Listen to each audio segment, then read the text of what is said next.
episode of Cus I Wanna, the show that I do kind of when I feel like it. And tonight, it was actually prompted by the fact that our beloved, man, I'm not mean enough to go on a full-on prank war, like a really rude prank. I almost said our beloved Matt Dillahunty passed away. He didn't. He's fine. He's alive. Just to freak people out a little bit. I almost said it. Sometimes my brain just does that. It's like, you know what the worst joke to make right now would be, and you'd actually kind of be an asshole for making it? This one. You should do that one. Anyway, today's episode of Cus I Wanna prompted by the fact that the wonderful, the illustrious Matt Dillahunty can't do the show tonight. So here's the thing. I don't actually know the full story, but I should. I think I was told the full story. I was out. And with the intention actually of staying out. But I was out and I got a call, and it was something's happening with scheduling with J Mike, and Matt also could use the night to rest. So it was like a combo thing. I don't know the full story. But I don't, I don't really care what the full story is. I'm a pretty lax guy when it comes to somebody's like, I think we want to cancel. I just go, yeah, if you got to cancel. But I'll tell you this much. My instinct is to do a different show whenever there's a cancellation. So, for example, anytime we have warning, you all might remember that last month, Forrest and I covered an episode of The Hang Up together. I think it was Forrest and I, or was that the month prior? And then also, no. Forrest and I covered the Sunday show together, and Aron and I covered The Hang Up. So tonight, the topics. I don't care. Well, I'm pretty lax today. I will say, often when we do Cus I Wanna, it's because there's also stuff on our mind that we're thinking about, that we're like, ooh, I kind of want to externalize some of this. I kind of want to hear from people on this. And I have a ton of those things on my mind. It's also pretty in fashion with the hang up. The hang up usually starts with what am I hung up on this week, and often isolated to a singular topic. Now, I would have a hard time isolating to a singular topic right now.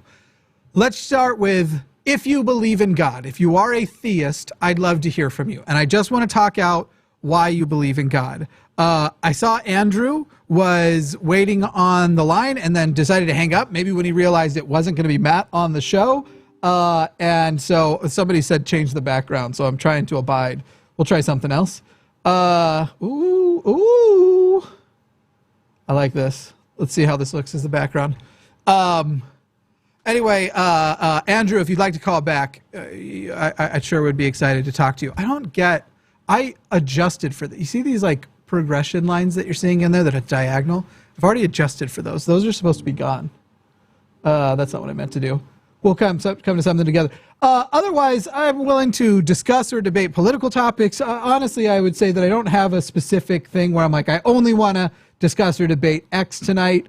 I would say that I'm pretty open to a lot of possible topics. That one's pretty great, but unfortunately, I have to stick to some of the brighter ones. Otherwise, you start to see far too many reflections of what's going on this end. Like, you can kind of see it over right where my finger is when the screen was tan just now. You could kind of see quite a bit. I'm going to go with that one for now. Okay. Here we go. And those lines are way better on this one, if they're there at all. I actually don't see them. Okay, so let's talk about some of the stuff that I am quote unquote hung up on while people decide if they want to call in, if people want to. By the way, we do not allow sideshows in the chat. So as far as like people who are arguing or debating in the chat goes, you're going to want to call in if you have a point of debate. Though it looks like the point of debate that maybe I was just seeing was whether or not the intro song slaps or not, and anyone who disagrees is objectively wrong, so saith me. And I'm the person who determines what slaps. Okay, let's see. I'm sorry, I'm catching up on chat. Things that I'm hung up on this week. Bada bada boom. The things that make me wanna. That I probably would have done, and maybe still will, do an episode of Cus I Wanna this weekend. So there's a few things. The first one's sort of self-promoting. The line is super on my mind right now. I've been tracking a lot of analytics, looking at where things are going, seeing how we can expand stuff, trying to put down a roadmap. We're having meetings this week with other hosts. We're having meetings this week with new screeners and getting them trained up, because I have huge ambitions. By the way, if you want to hear about them, you want to hear about the shows, I think I listed 5 or 6 new shows that are coming to the line and announced them to our patrons. So patreon.com/calltheline if you want to check that out. All right.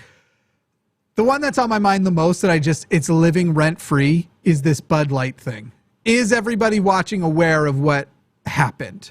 What the Bud Light, if I say the Bud Light incident, does everyone know what the Bud Light incident is? It's something that I'm curious to see. The live chat will get there. He almost hit his nose with the mic. I hit my nose with the mic all the time. I probably shouldn't just do a video where I'm bobbing my head over something phallic, but here we are. Anyway, the Bud Light incident. I don't know if you all are aware of this. Bud Light. So here's the thing. If you had last week asked me who drinks Bud Light, I would have described a very non-diverse group of people. I would have said mostly non-college educated white men. And maybe that is true and they still took the risk anyway. Maybe that is true and they did what they did anyway. I don't know. I don't know though I think they own, does Anheuser-Busch who owns White Claw? Who owns White Claw? Let me find out. Okay, so it ain't Anheuser-Busch. I thought it was, but it's Mark Anthony Brewing, whatever the fuck that is. Okay, so it's not that one. Though I think Budweiser does have some of their own. Basically, here's what happened. Budweiser did a special edition can of Budweiser for Dylan Mulvaney. Now, if you don't know who Dylan Mulvaney is, she is a trans woman who, listen, I think we can all agree that her energy can get pretty cringy. I actually kind of like her for it. It's one of those things where I'm like, this person gets so much serotonin, so much dopamine, so much happiness just living that I'm extremely jealous in a way that, do you ever just hate happy people because you aren't happy fundamentally? And by the way, I'm actually pretty content these days. Lately I've been, you might almost call me happy were it not a few, maybe certain things. But sometimes you just hate someone because they're happy. Anyway, Dylan, she has been a woman for a year, and has basically done a series like day 1 of being a girl, day 5 of being a girl, and she has very positive, energetic, she does a lot of very over-enthusiastic feminine displays, which some people find offensive too, and they for other reasons. Anyway, she's a trans woman. That's really what's important here, and she's a very famous trans woman. She's recently taken some major steps in her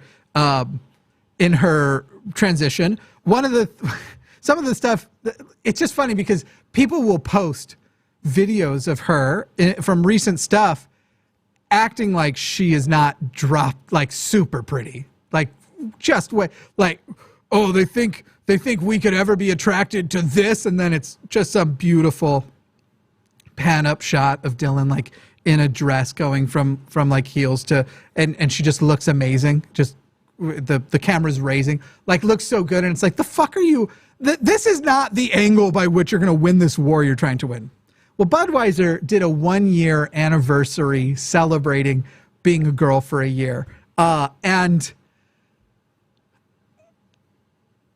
the alpha male right, we're going to call them, are melting down over it. They consider this like the single greatest affront to white people since third dance moves were introduced.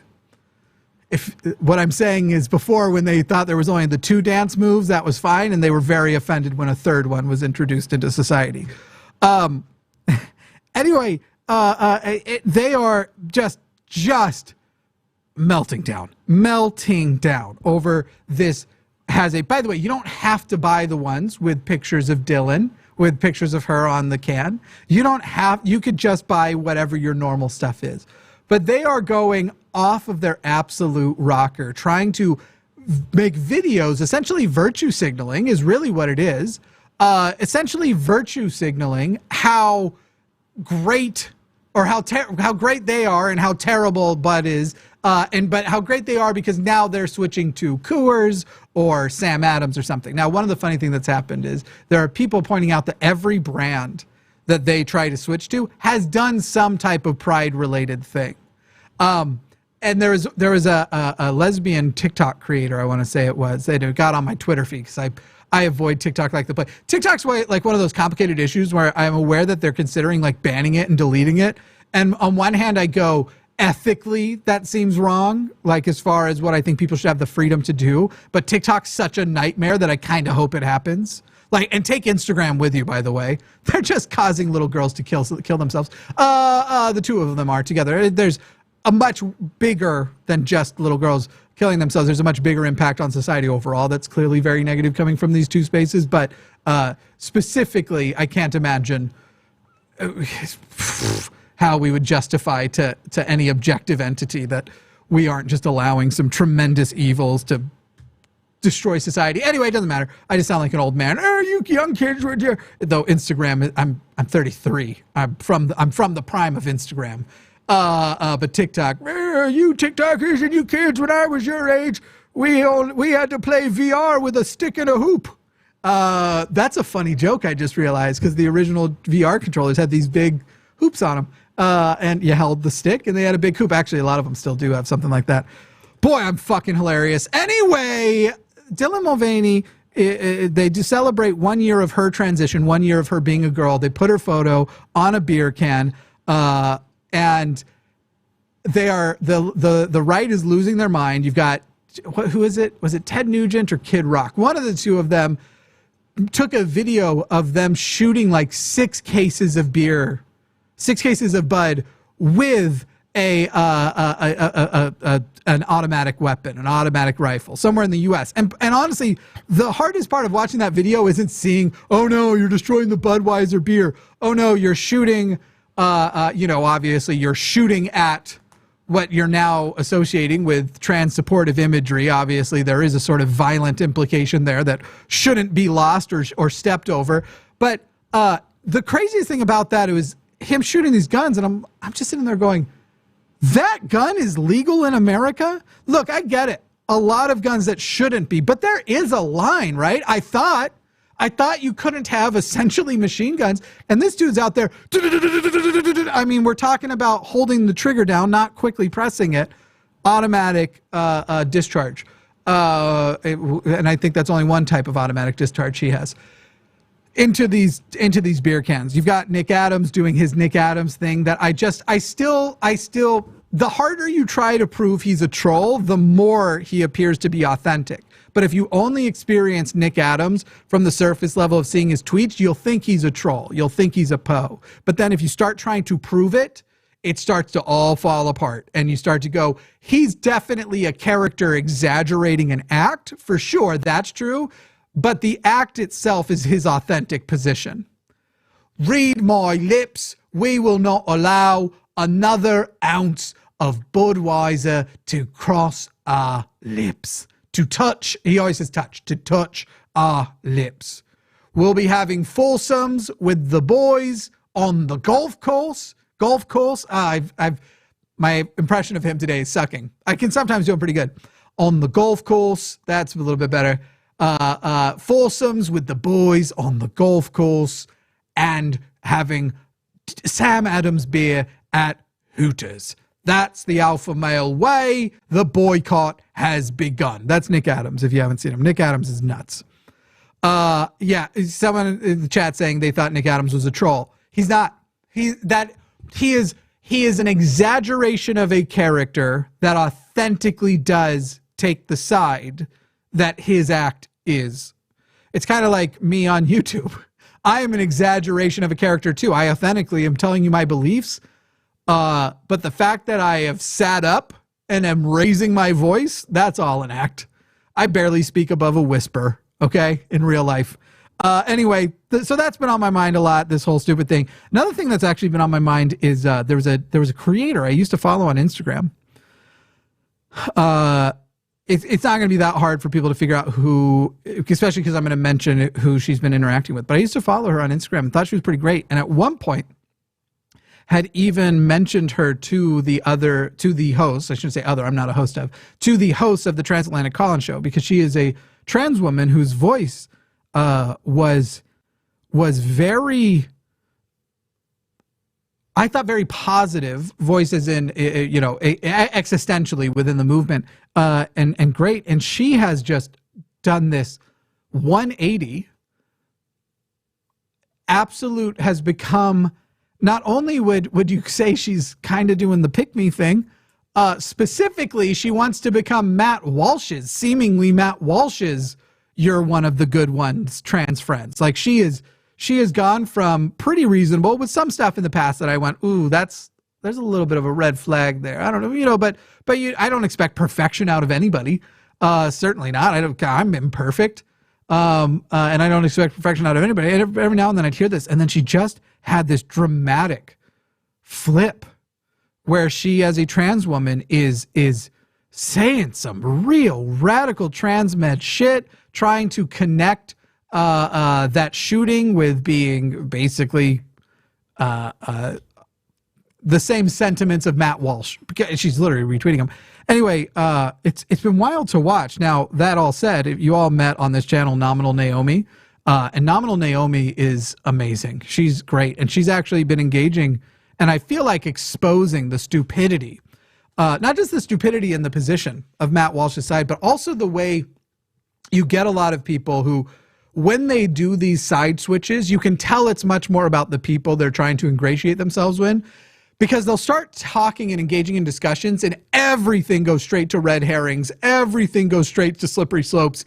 Everything goes to these, do you not even, like, one of the things that had happened in this was Nominal Naomi had shared, like, by the way, if you actually offer trans people healthcare, they've done studies on it, 60% improvement of people who no longer qualified as depressed or suicidal. 60%.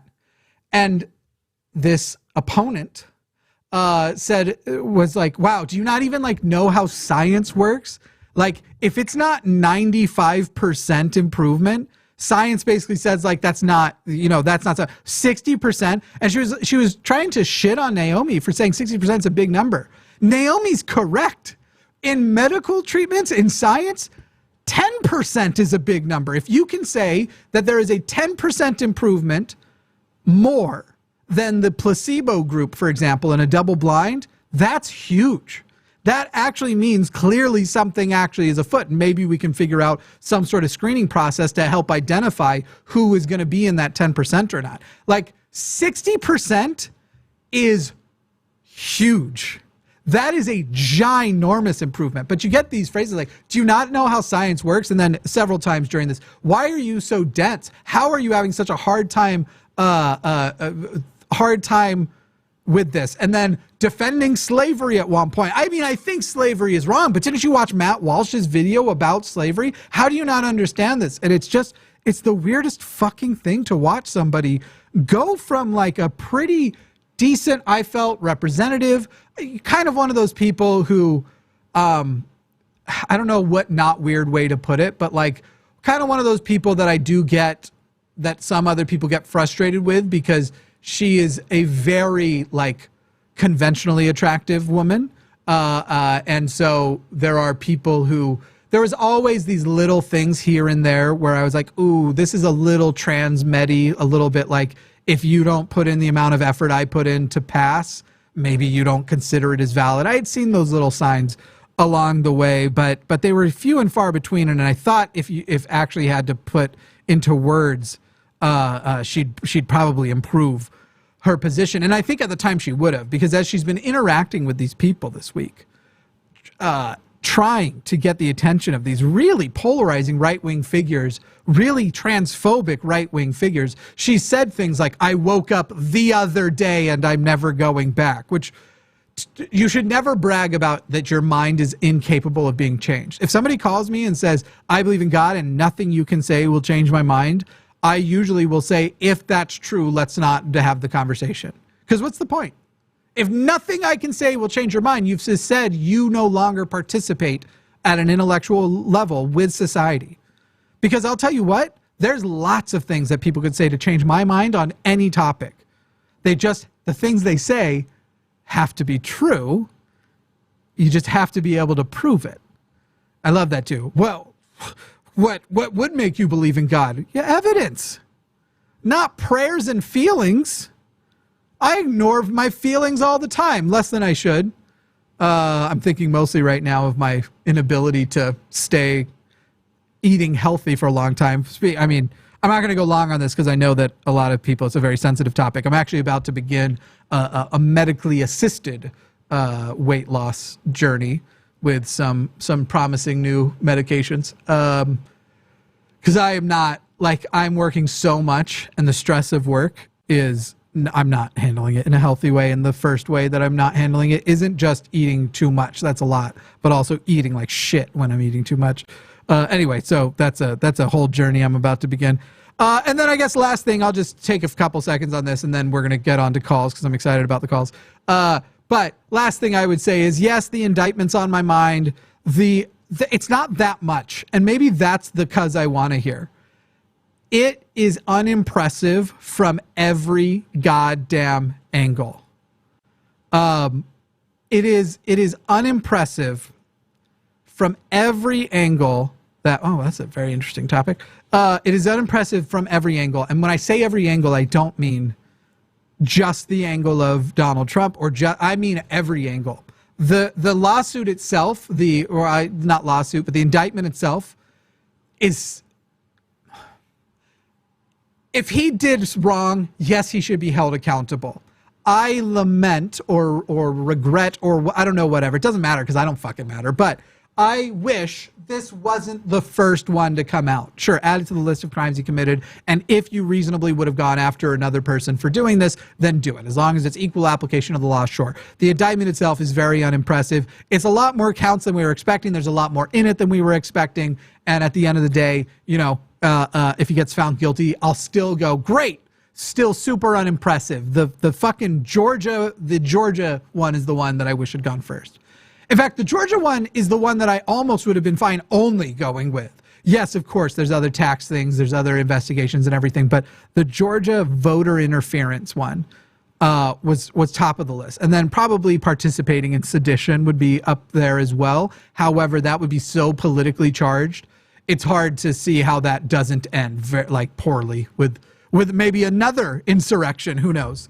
It's just unimpressive from every angle, and I just can't do it. Anyway, we're going to move on to calls. I'm excited for calls. Those are the things that are kind of on my mind right now. But in the meantime, I'm excited that Andrew has decided to call back.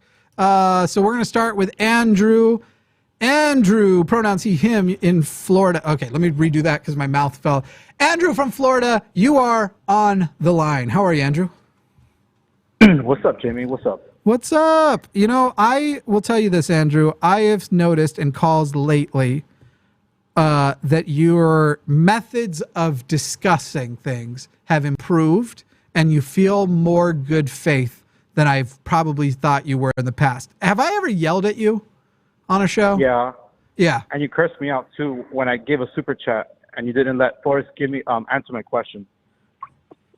I mean, that sounds like me. I'm not going to apologize if that's what you're looking for. But I'll tell you, I've been listening to your calls lately, and I've been impressed at your engagement.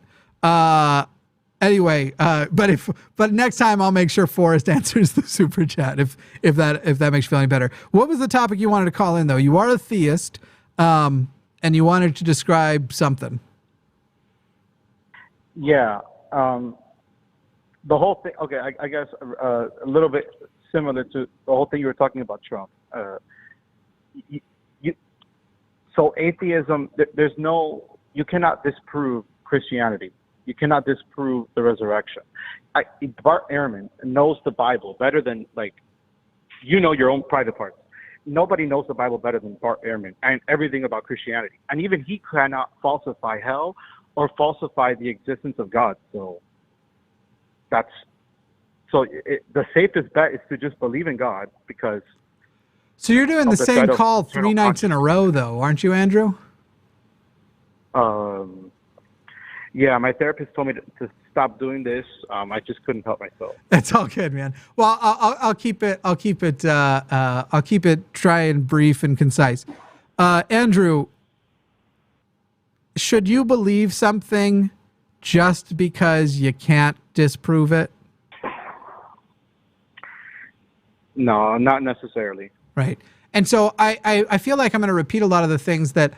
Okay, let me start with this. You've heard responses already. And one of those responses that I think you've heard now from Matt, I think you've heard it from Bart, and then I think you heard it the night before from Forrest, and also from, to some degree, from Austin. So I think 4 people have told you this. So I just want to hear your response to this specific thing. Which God should we believe in, and why? Oh, this one again. Yeah. I'm saying just choose one. It could be any God, or just say, I believe in whatever God is out there, whoever you are. Right. But just the thing about saying it's safe, like the safest bet, is to protect yourself from hell, right?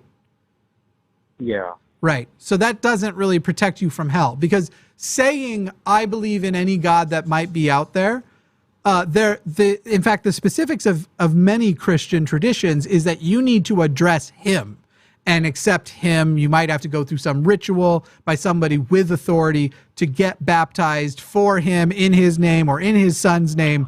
Just saying, I'm going to just tell the universe on the off chance that out there is some sort of God. This certainly isn't the Christian tradition. I can't think of a Christian tradition that goes, as long as you just say if there is a God out there, I believe in you. One, that God would just believe you. If he can read our thoughts, he's going to know that you're just hedging your bets. What's the difference between that and unbelief? But 2, I just don't know of any that even think that could be effective. So if you're just saying a general idea of, I want to believe in a God, what if, for example, Andrew, what if there is a God out there, but specifically the way this God works, and by the way, you said just pick a God. This could represent, there could be billions of versions of this God. So I can statistically argue that you actually need to do this because there's billions of possible gods that could have this quality. So the God I'm going to propose to you, he exists and specifically hides on purpose and basically goes, I'm only going to let into heaven people who don't think that there is a God, people who their rational mind actually outperforms their feelings, because right now there's obviously that God would know that we're prone to try and believe in a God. We're prone to accept authority and all of those things for whatever evolutionary reasons there might be. And he basically goes, I only want people in my heaven who waited to believe until there was a good reason. And so if anybody expresses a belief in a God when I have so effectively hidden myself, they go to hell and everybody else comes to heaven. Why not believe in that God, Andrew? Because there's no religion based on that. How do you know that? I haven't found any. Why would it? Wait. Why would the? By the way, 10, you don't find any religion like that. You said those beliefs. Excuse me, Andrew. You said pick any God that could be out there. What about a God necessitates that there would be a human religion that has identified that God? There's no quality of God that says there must be. Even you could take some of the current versions of gods. Or what if God doesn't care about us? They care about a planet of a different set of aliens, and they sent alien Jesus to that planet and never even told us about alien Jesus over there and gave us no path to heaven. The universe is vast and the possibilities are vast, but what quality of God necessitates that a religion would have to be present for him to exist?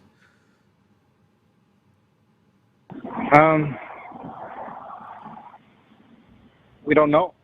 It could be a God that transcends religion. It could be a God that hates religion.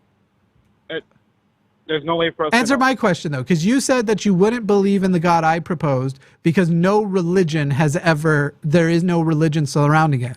My question is, what about a God necessitates a religion for a God to exist? I think you'll find the truthful answer is nothing, but if you have a different one, I'm excited to hear it.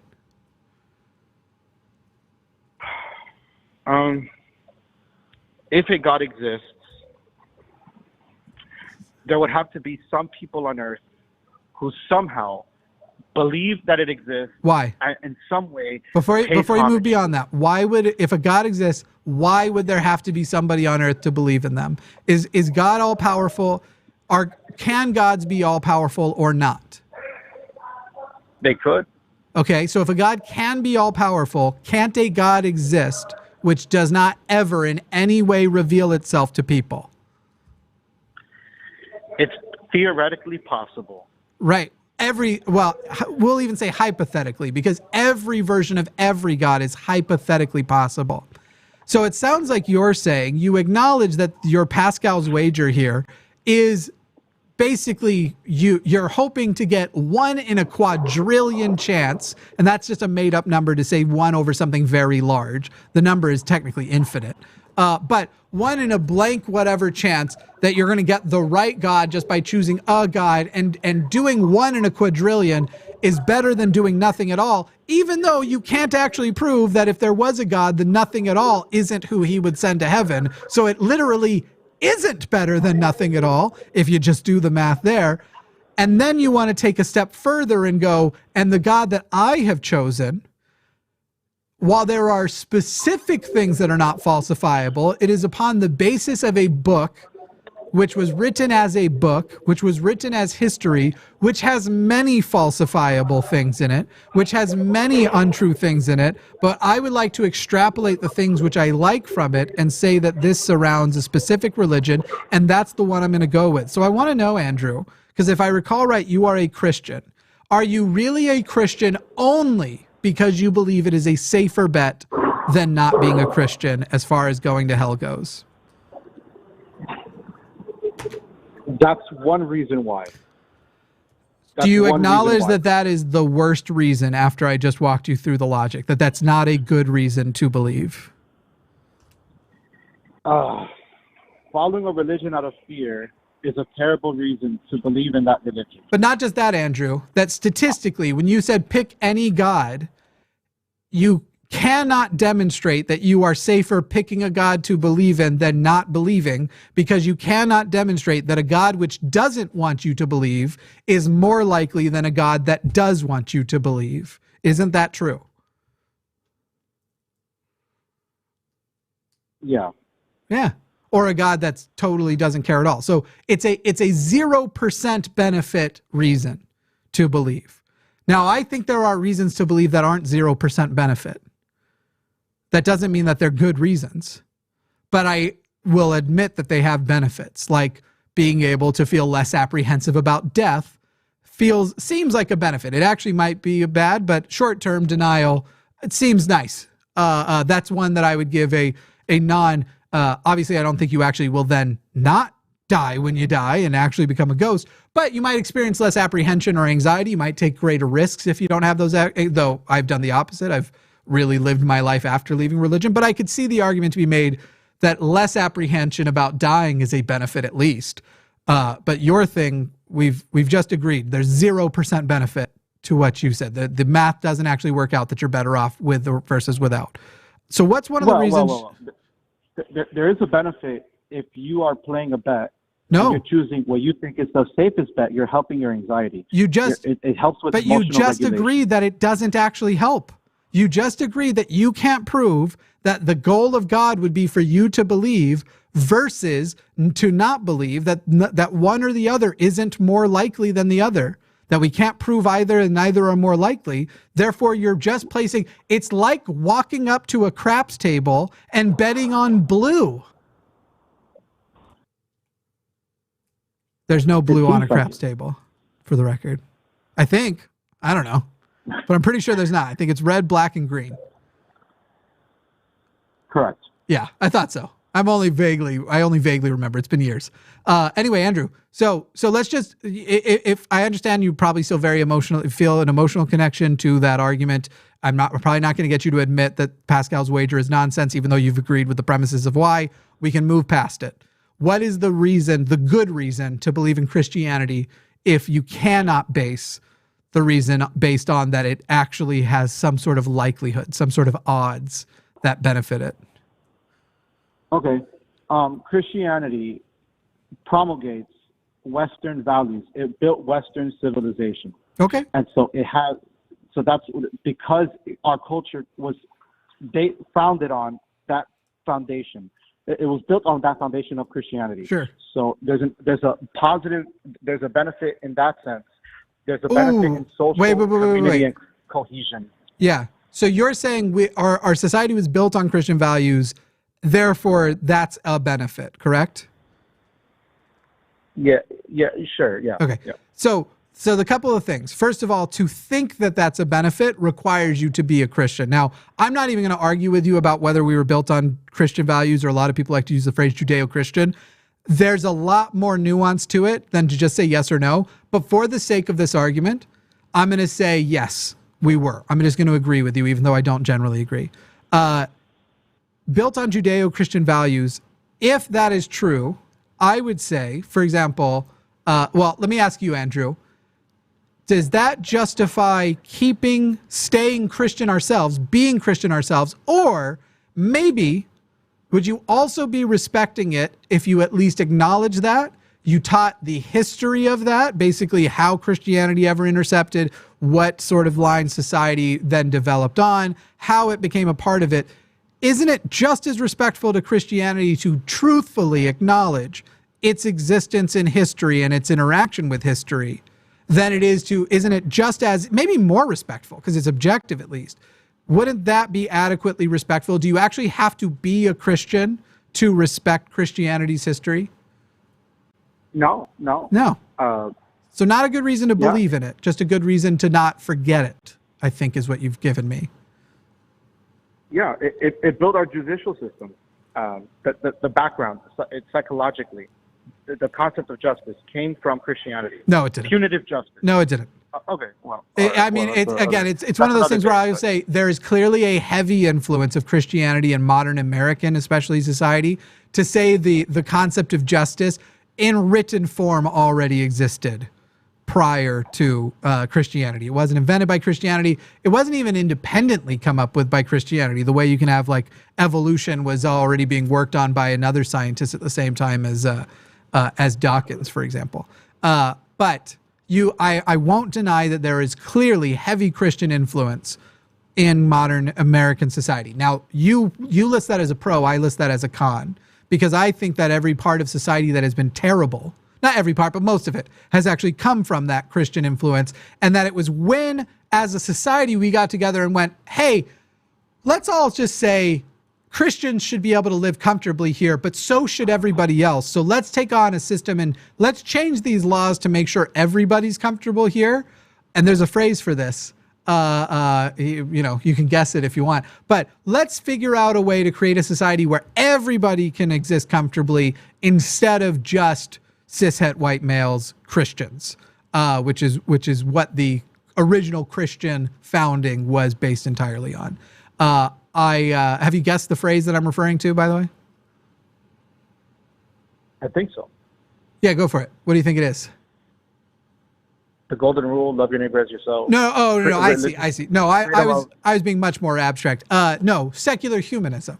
At a certain point, without having to be taught it, people intuit, hey, this Bible-supported slavery sucks because it really wrecks the well-being of humans. And by the way, there's lots of people who are like, yeah, but that was the time in the society. There is no time or society that had slavery that didn't also have people, large groups of people, who understood that slavery was fucked up. You can historically find it every single time. So anybody who tries to give the but that was the times. That was the society. There was always people who knew it was fucked up every step of the way. In true, I mean, there are some stories you could point to and go, well, yeah, no one knew that Hebrew slavery in Egypt in the story of Moses was fucked up because that story didn't happen. But you could go with other things. You could go with real world examples. There's always been people. And so it's this fucking thing, man, Andrew, where I'm sorry to swear. I it's not at you. This is my casual way of talking. It's this thing where it's cool, bro. It's cool. Society has advanced when humans got together and sat and went, yo, this thing, whatever we've been doing historically based on whatever, quote unquote, and Christianity, it's not working. We need something that's more equitable. And then they have utilized their empathy, their compassion, these parts of their brain that can go, wait, if the Christian rules about being queer are harming queers in our society relative to their participation in society, not relative to their participation in church, we should do that. You can't say Christianity inspired that. Clearly, it was an exterior thing. And in fact, Andrew, I bet that there are things in your Bible that you read that you don't accept that it means what people thought it meant 100 years ago. Is that accurate? Yeah, absolutely. Okay, so if 100 years ago Christians largely believe something and you now reject that, what did you utilize to reject it that they as Christians didn't have access to 100 years ago? So, that they did not have access to? Mm-hmm.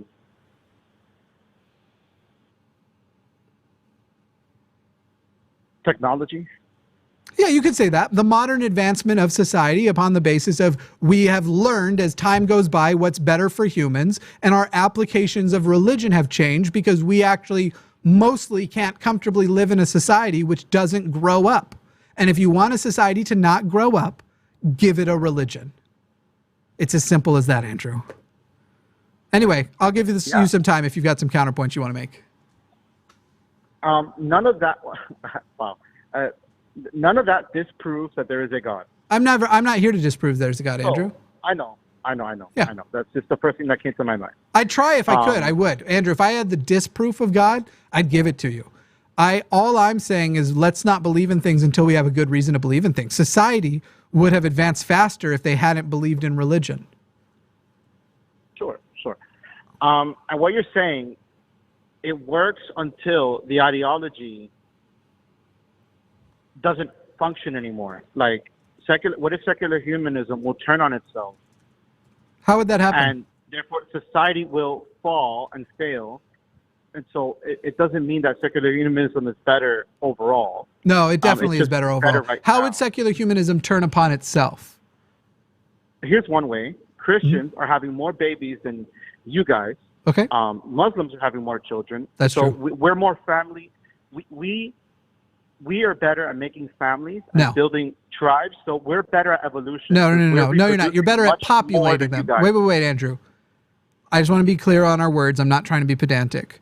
You are better at populating families. Making families, I think, implies a lot more than just creating humans. But you are better at populating families, I would agree. You are better at populating religions and ideologies. I don't disagree with either of those statements, but proceed if you like. Yeah. Secular humanism says you don't have to have kids. There's no duty to have kids. It's all what makes you happy, and mostly everybody. That's not what secular humanism says. It could lead to that, though. No, it could. It really can't. Okay. Well, secular humanism isn't selfish as you think it is. There are selfish aspects to. I don't think it's selfish. I don't think it's that selfish. Okay.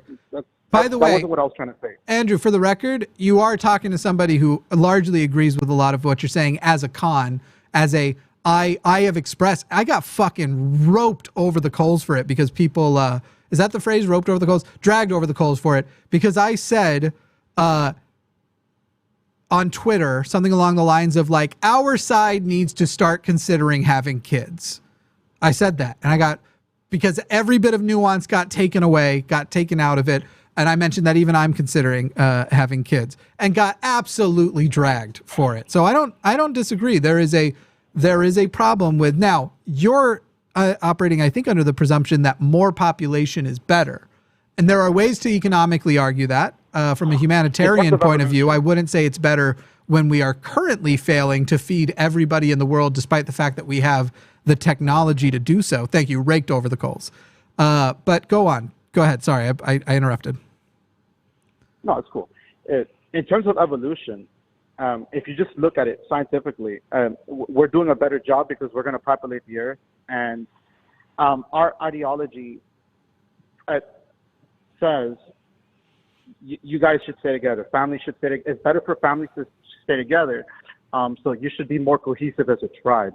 I think secular humanists have less incentive to stay together. And so we're willing to put in the personal sacrifice because secular humanism says nothing should be at my personal sacrifice. No, it doesn't.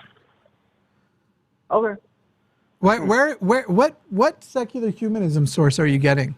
I am a secular humanist to my bones. I sacrifice for other people every goddamn day. I'm not trying to sound like I'm mad at anybody because I'm not. I'm doing a show right now because it's better for the channel to do a show on a night that a show is expected than it is to actually just have an empty cancellation, especially on a night that the algorithm favors us so much. And so for the sake of keeping the business afloat, which it isn't only to benefit me, I sacrificed my evening plans to be here. Now that's minor, right? And I do benefit from it. But I literally, if you're just talking about this existential point of sacrifice and just doing what feels good, I had awesome plans tonight. And I didn't pick just what would feel the best to do. So where is your concept of secular humanism coming from? Most millennials my age would rather travel and live a more luxurious lifestyles than have children. Sure. And so we're creating. But is that the answer to my question? Problem. By the time you and I become 60 years old, it's gonna be a lot more old people and a lot less young people. And that won't matter. The next generation. That won't matter, thankfully, because of technology. But I get your apprehension. Like if we were to not assume that technology is clearly going to go where it was going to go, that will be a problem. But it's not going to be a problem. We're going to be living in the iRobot years, and I'm not even joking. It's going to that's what it's going to exactly what it's going to look like. Maybe physically too, because those robots are pretty cute. But regarding Andrew, the you didn't really answer my question. Where are you getting what a secular humanist is? From the show. Okay. Hey, man, I like it. It sounded like you were saying, though, that you mostly get it from you're summarizing what you're seeing other people around you do, other millennials, and you're categorizing that as secular humanism. Like you said, when I first asked it, you said, people my age would rather travel than have kids. And I'm just trying to make sure that you understand that doesn't identify whether or not a person is a secular humanist or not. If they want to travel than have more travel than have kids.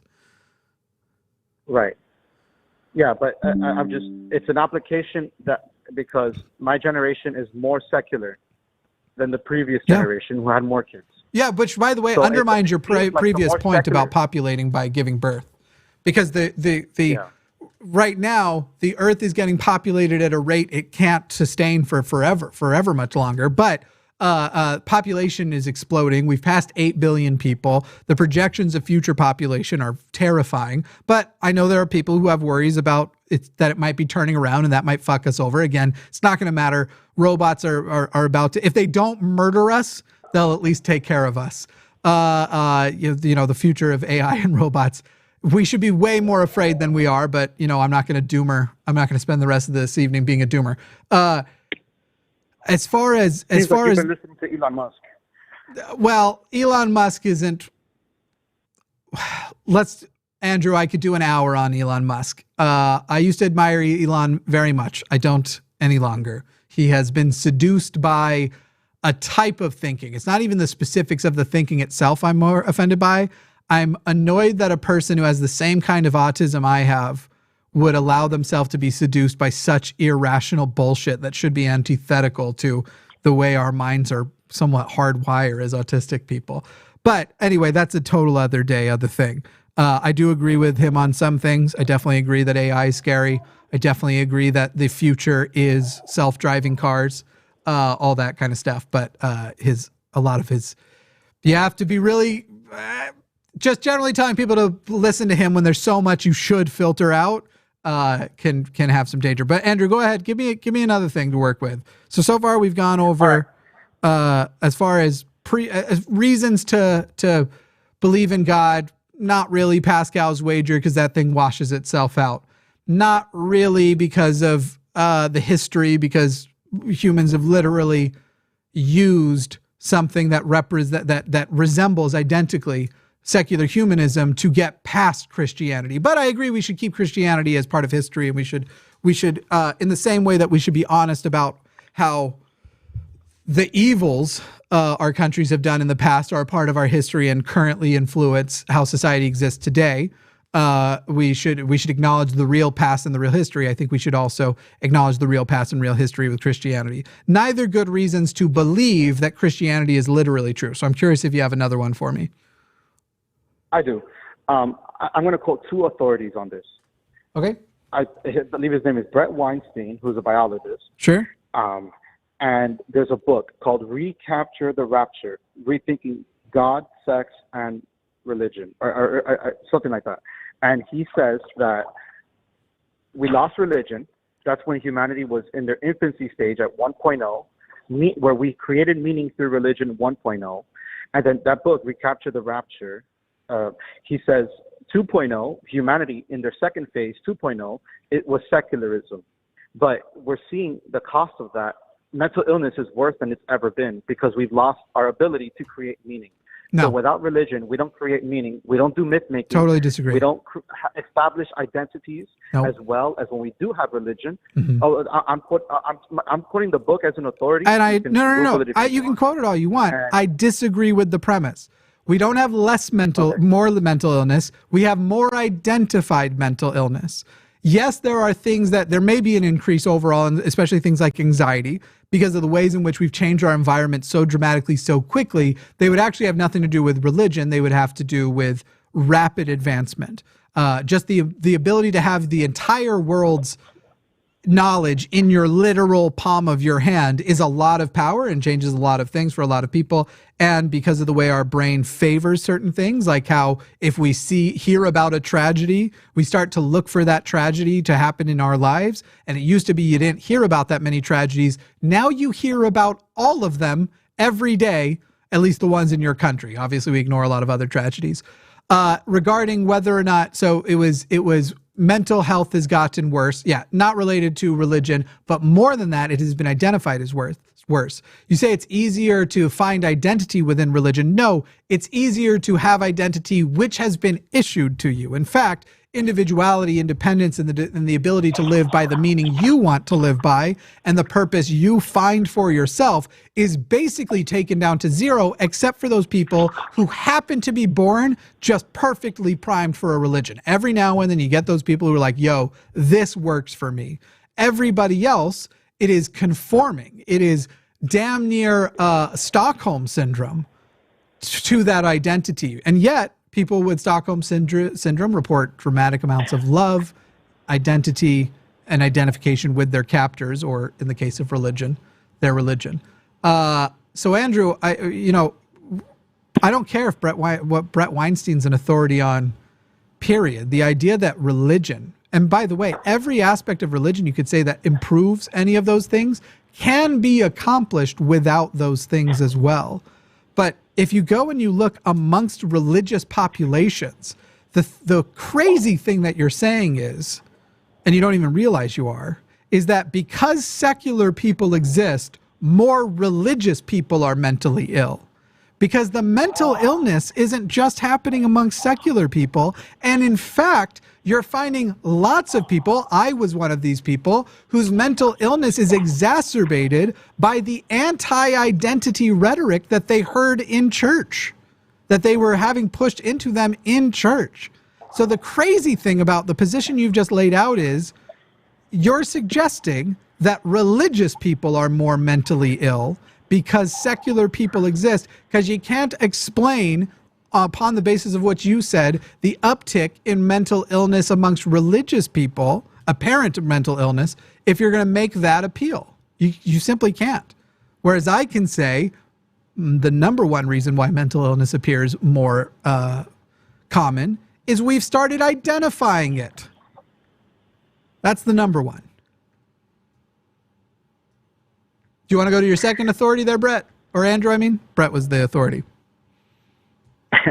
The book was the authority. Brett was the second point.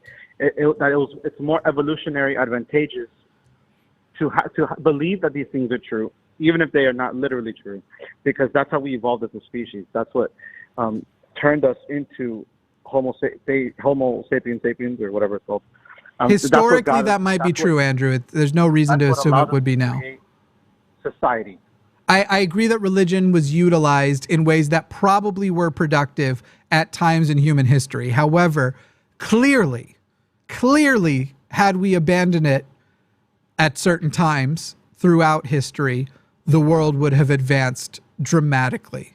And we would have gotten to the Industrial Revolution way quicker. When you look at the advanced things that were happening in ancient Greece, when you look at even the things that people like to make conspiracies about, things like how advanced the engineering of the pyramids and such were, and you see what stalled the progress from getting further. In some cases, certain engineering feats we don't actually know how to replicate, with especially the level of technology we understood them to have back then, but also with our technology today, may not be able to pull off the same level of precision.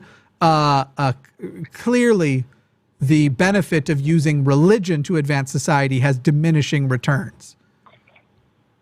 And to do that in an advanced society with technology and science, I don't know how you would defend that at any point society advanced more efficiently when that society was science aware, just aware, not even necessarily utilizing, just science aware, than they would have without religion. I don't know how you would defend that.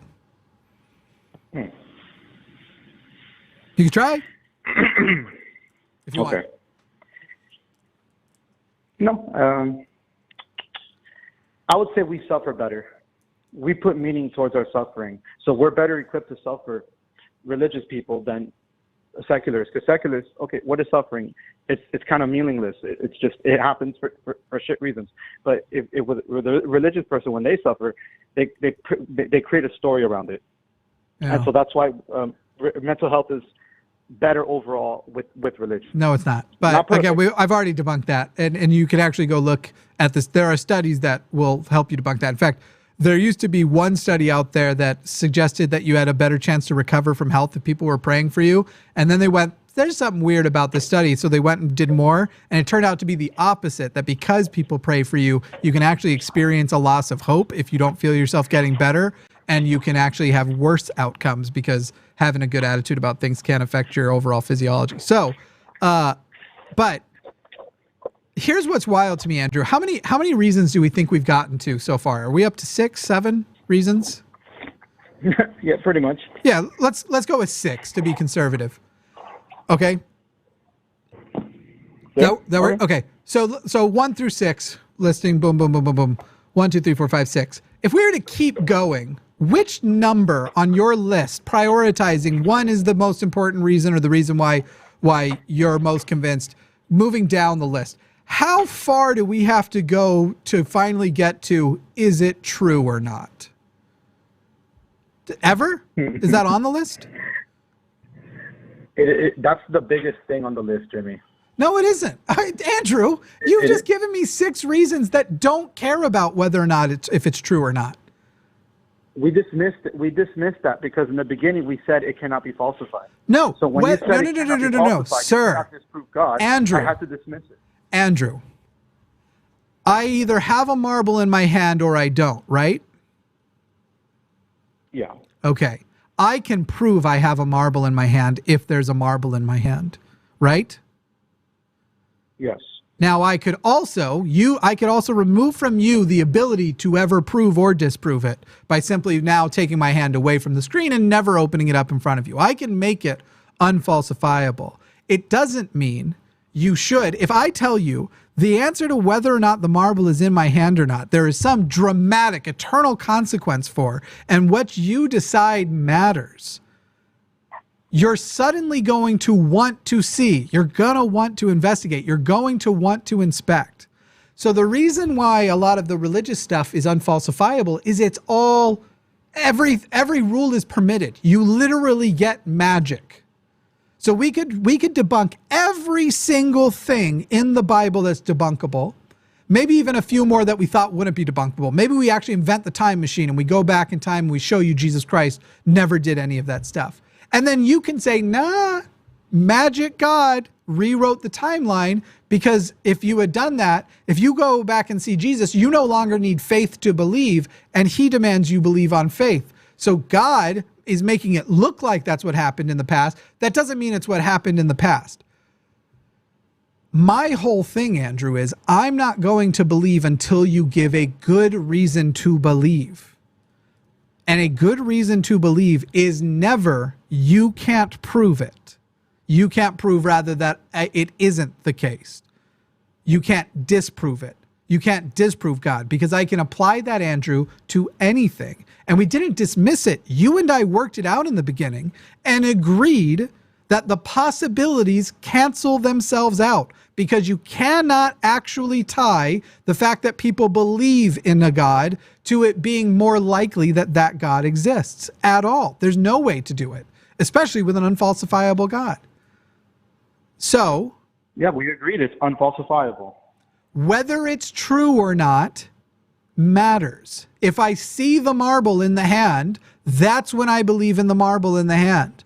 Before that, with this empty question, and by the way, in this scenario, there's not even a hand. There's not even a hand to see. Like, I don't even have the basis to go, okay, well, there's a hand, so yes, there's a marble or not, because there's not been an establishment that a God must exist, or some supreme creator, or the supernatural, or anything. We're going to wrap this up, though, Andrew. Go ahead and I want to hear more reasons and more points in the future, but we've been going for 37 minutes, and that's obviously very long. Go ahead and give your last bit of info, or last argument, whatever you want. Last thing, yeah, I got to go too. No worries. Religious experiences are verifiable, observable, and they're the biggest evidence that there is something actually going on with religion. Okay, give me an example of a verifiable religious experience.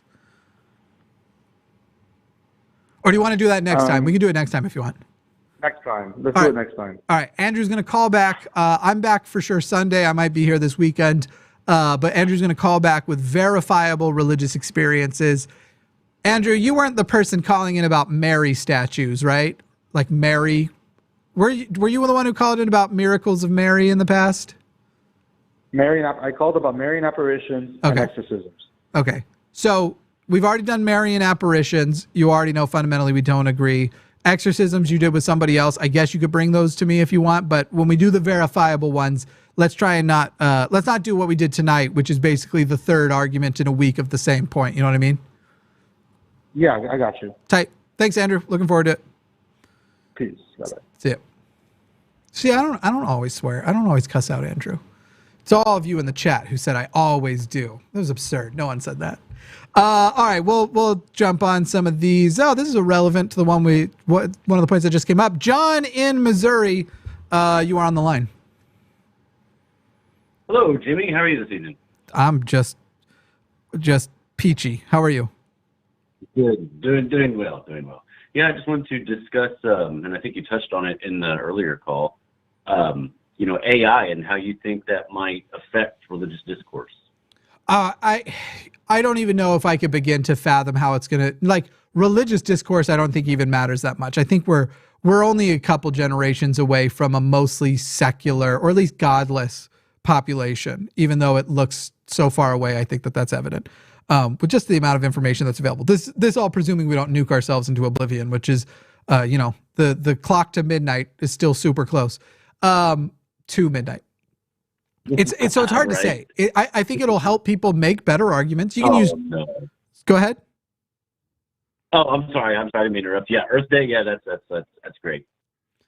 Yeah. I think that it'll help people build better arguments on both sides. If somebody's working on discourse, you can right now go into ChatGPT and say, hey, make this make more sense for me. I want to write something roughly like this, but I'm failing to articulate it. And you can get, ChatGPT to improve things. But I don't know. The thing is that the effect of AI on modern day living will be, I believe, larger by a lot than any previous innovation. I'm talking bigger than electricity. I'm talking bigger than fucking sanitation, sewage. It's fucking nuts. And we should be terrified that if we do not control its trajectory, even at the cost of slowing it. So here's one of those things I say I agree with Elon Musk on. Even at the cost of slowing innovation, if we do not control it, it could easily fucking kill us all, destroy us. Like at some point, it can solve the problems by just eliminating all of humankind. Right. And once it gets to some point, I think, a lot of folks will, interpret it as superhuman or supernatural, even, having some sort of omniscience. And I think that's another scary aspect is, what sort of religious beliefs will crop up just around this crazy chatbot that seems to know everything. Yeah, that's an interesting point. Like, could you make a religion of the AI? Obviously, the AI itself is, if it's remaining non-sentient, if it's non-sentient in the first place, but if it's remaining non-sentient, it doesn't care whether you made a religion to it. It wouldn't stop it from killing you if it thought killing all humans would solve all the problems that it's set to solving. But it's an interesting thought. I haven't seen a lot of religions. I mean, Google's pretty huge, right? Like, it has developed rapidly. It's given us access to all information. And I haven't really seen any legitimate Google religions. So one would hope that something that you can literally say like, hey, we can show you people did create this. One would hope that religions wouldn't then pop up around it. But I don't know. I don't know. Is there a specific thing that you're afraid of that you wanted to raise as far as technology comes?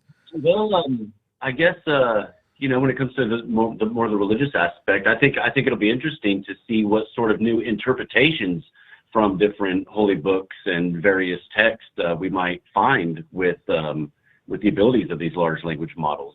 And when it comes to some of this video sort of stuff, I guess here's to answer your question. What I find scary is with this stable diffusion and artificial intelligence moving so quickly, a simple image can be taken into even a video. And so, Sunday school, they can pop these, a headset on a kid and there they are. They're right in front. They can experience the crucifix for themselves on Sundays. And so I think I think that's scary.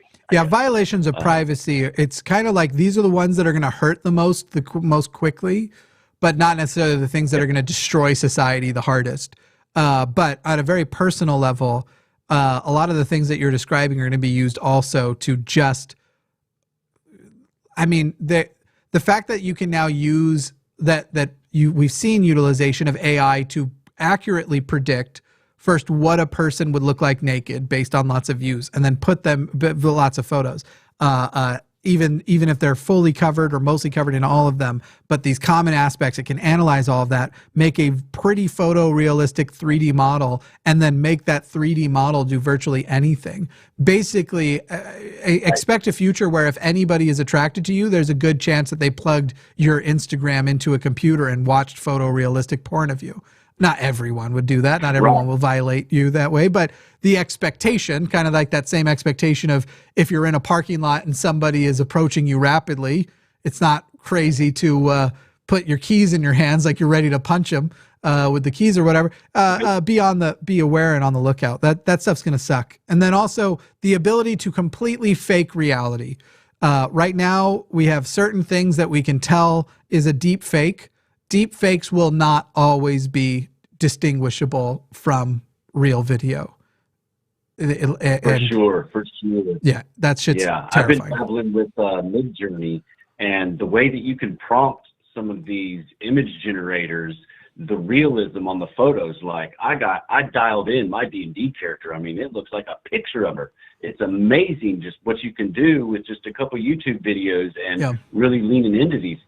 Deep fakes, like you say, are just terrifying. It's going to be hard. It's going to be hard, especially with those that don't, encourage the same levels of critical thinking as some folks that we know. Sure.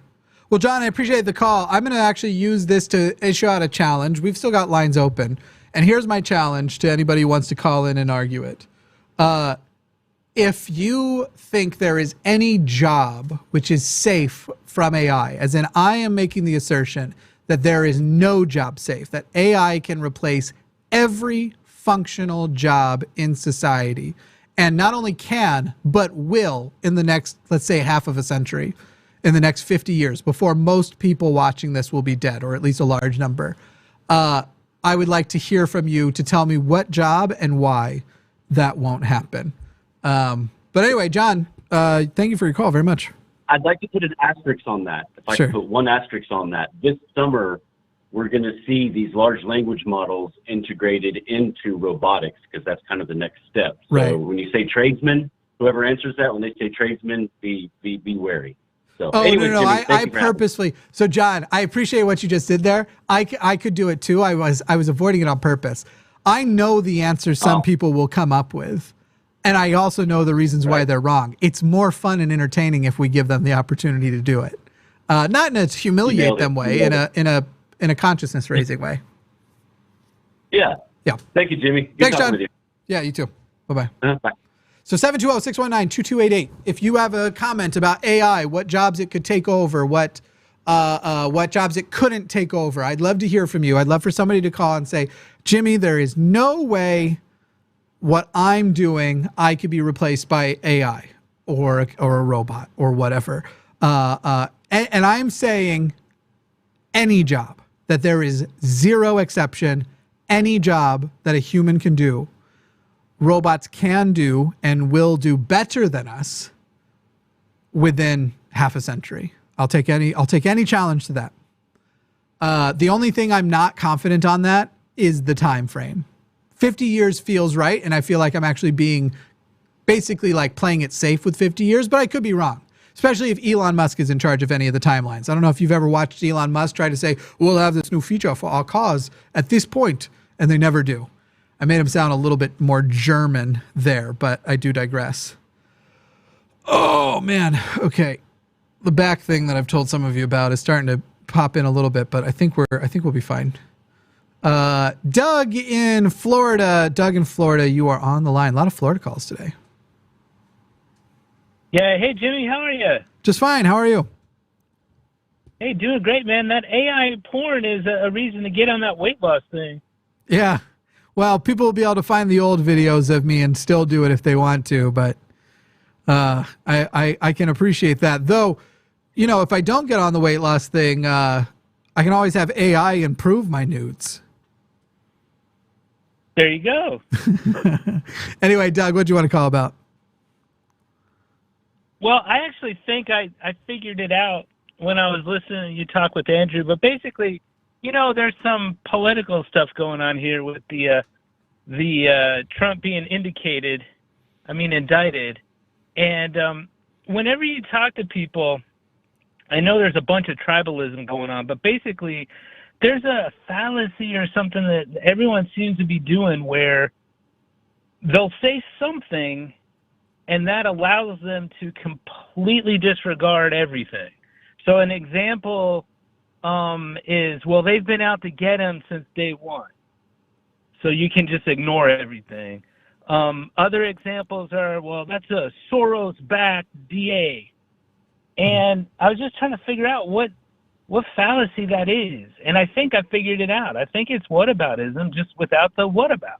Yeah, it's definitely up there. There's some red herring fallacies that they do a lot. But I'd say whataboutisms possibly it. The one that I am seeing the most often right now with the way basically it's just kind of the one you mentioned, but just saying this person has this political affiliation, therefore they would be incapable of being unbiased. So like, I don't remember if it was Alvin Bragg or if it was the judge. I think it might have been the judge. The judge's daughter worked in a local like Biden-Harris campaign office. And so that clearly shows the judge who is supposed to be impartial for a living. And a big part of our judicial system is, even though we can see it's not true, for the most part, we trust as best as possible, even political private citizens, when they are judges, they put that political stuff aside. Now, in the Supreme Court, we can see that clearly doesn't happen, but I do digress. And part of our judicial system is supposed to be based on trusting that idea, though imperfect. And so, yeah, it's an interesting tactic they like to use, where this detail, this fact, thereby invalidates any ability to be impartial. And it's almost implying that the only people who could be impartial are those people who are biased in my favor. The only people who could try me are the people who would let me go. Those are the only people who could be fair. And it's pretty stupid. That seems a lot like projection, because it's hard for them to not be biased. Like if they were that judge, it'd be, clear cut. They know which way they'd rule regardless of the facts. And the other thing that's crazy to me is just the power of the kids. Like that example you mentioned, like his daughter's doing something, so somehow she's going to influence the case. Like, I don't know who these parents are and who these kids are. Yeah. But that just seems like a stretch. Yeah, it'd be pretty tremendous. Like, hey, Dad. For anyone to imply the same thing for me and my parents, for example. My parents and I couldn't disagree more on fundamentally almost everything. And so, yeah, it is a wild by association thing that somehow there's a conspiracy and now the daughter is involved in this conspiracy. Just kind of wild. Right. Yep. Anything else before I let you go? No, I think that's it. I wanted to tell Andrew there that one of the best way to make atheists is have a bunch of Christians. Yeah. Well, nowadays, it's have a bunch of Christians amongst easy access to all the world's information is the honest thing. Because it used to be that, popular ideas won out because you just wanted to fit into your community. But now that your community is literally worldwide, I talked to somebody physically on the opposite of the world of me earlier today, face to face on my phone. Community is now worldwide and information is also worldwide. So yeah, it's definitely, religion's not actually helping its own case lately, it seems. Anyway. All right, Doug. Well, I appreciate the help there. Jeff, thanks so much for your time and everything you do there. All right, thank you. All right, take care. Thanks, Jimmy. Bye-bye. Let's see. You know what's funny is I think by the time we finish this show, we will have talked to 3 different Johns. Let me make sure that I have this one in. I don't. So we'll go ahead and pick up, though. Let me take this call off. Don't remember which tag it was on. Oh, it was on 2. Okay, good. We're going to talk to John in Pennsylvania. John in Pennsylvania, you are on the line. Hi, Jimmy. Thank you for taking my call. Yeah. I don't know. I was getting kind of steamed when Andrew was on the phone with you, and I heard him before, and I don't want to speak I don't want to speak ill of anyone. I think it's just simply when you mentioned that the Mary thing, visions, I had a flash from my childhood. There was a book, The Apparitions of Garabandal, Spain, and it was the most frightening book in the world I had ever seen. It had these grainy black and white photographs of these girls' faces looking up in ecstasy and the Eucharist appearing on their tongue. All of it was faked. Yeah. And but it scared the daylights out of me. And I was an undergraduate many years ago. That was my concentration was anthropology of religion. And I was getting very, very steamed because it doesn't seem like anybody understands how religions are created or how people put them together. And so if Andrew understood that the Bible and the tradition that was bequeathed him over the years is a combination of Platonism, Stoicism, mystery cult religions from the Levant and other places, it was just sort of hobbled together and then decided on.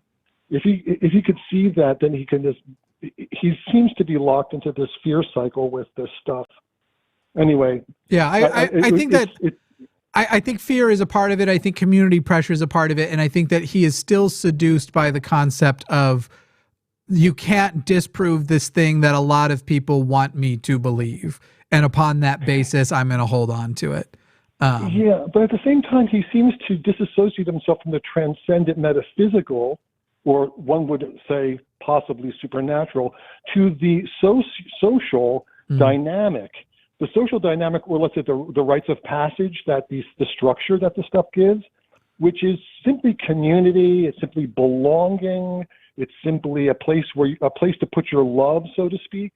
All of those places, and has nothing to do with upwards love. It's horizontal. You know what I mean? Yeah. And these are all things that are about, I guess, human husbandry, so to speak. I mean, how do we become human? And the myths and stories represent growth dynamics within ourselves. So all of these stuffs are completely recognizable cross-globally, sociologically, in elemental societies. We're able to guess what kind of gods they might be after in certain societies, or no gods at all. Yeah. If it's agricultural, there's a woman. If it's a hunter-gatherer, it's got to be a male figure. You know, and anyway, it's going to be shared. There are all kinds of dynamics because of sociological pressures. Anyway, no one's reading. But that's part of Satan's plan to trick you. I mean, it's so much more beautiful to look at the varieties of the way people express themselves just without the supernatural. Yeah, sure. Which is what really kills me. Yeah, that's what really gets me, the glorious beauty of this invention. So, because he seems to be lacking meaning, I was thinking, how can you possibly lack meaning? You don't need that. I mean, he needs to go out and find it. I don't know. Sure. Anyway, I'm sorry. I didn't want to talk about Android. I didn't want to go off on that because I know that.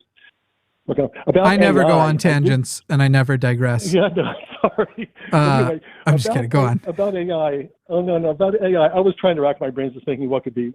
I'm not equipped yet, but it's interesting that you bring up Elon Musk insofar as this is concerned. And I know that he gives warnings about AI, but he gives warnings probably more about general AI instead of specific AI, which is machine learning specific AI, because he uses that to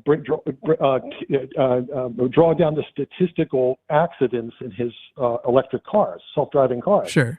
Yeah. So, he's a heavy utilizer, but also the thing is if we're going to discuss AI, I don't want to stick that much on what Elon Musk says, because Elon Musk's warnings about AI, I would have to, if I'm going to center my arguments on Elon Musk has said, I then also have to go like, okay, but here's why you should dismiss all of his stupid thoughts on the danger of wokeness, for example, and the stupid things he's constantly tweeting about. So he clearly isn't perfect at identifying dangers, even if I agree with him on a specific danger. So I would almost take into isolation any points about why AI is dangerous or not without invoking him. But you're quite right to make the point that he's not saying don't do AI.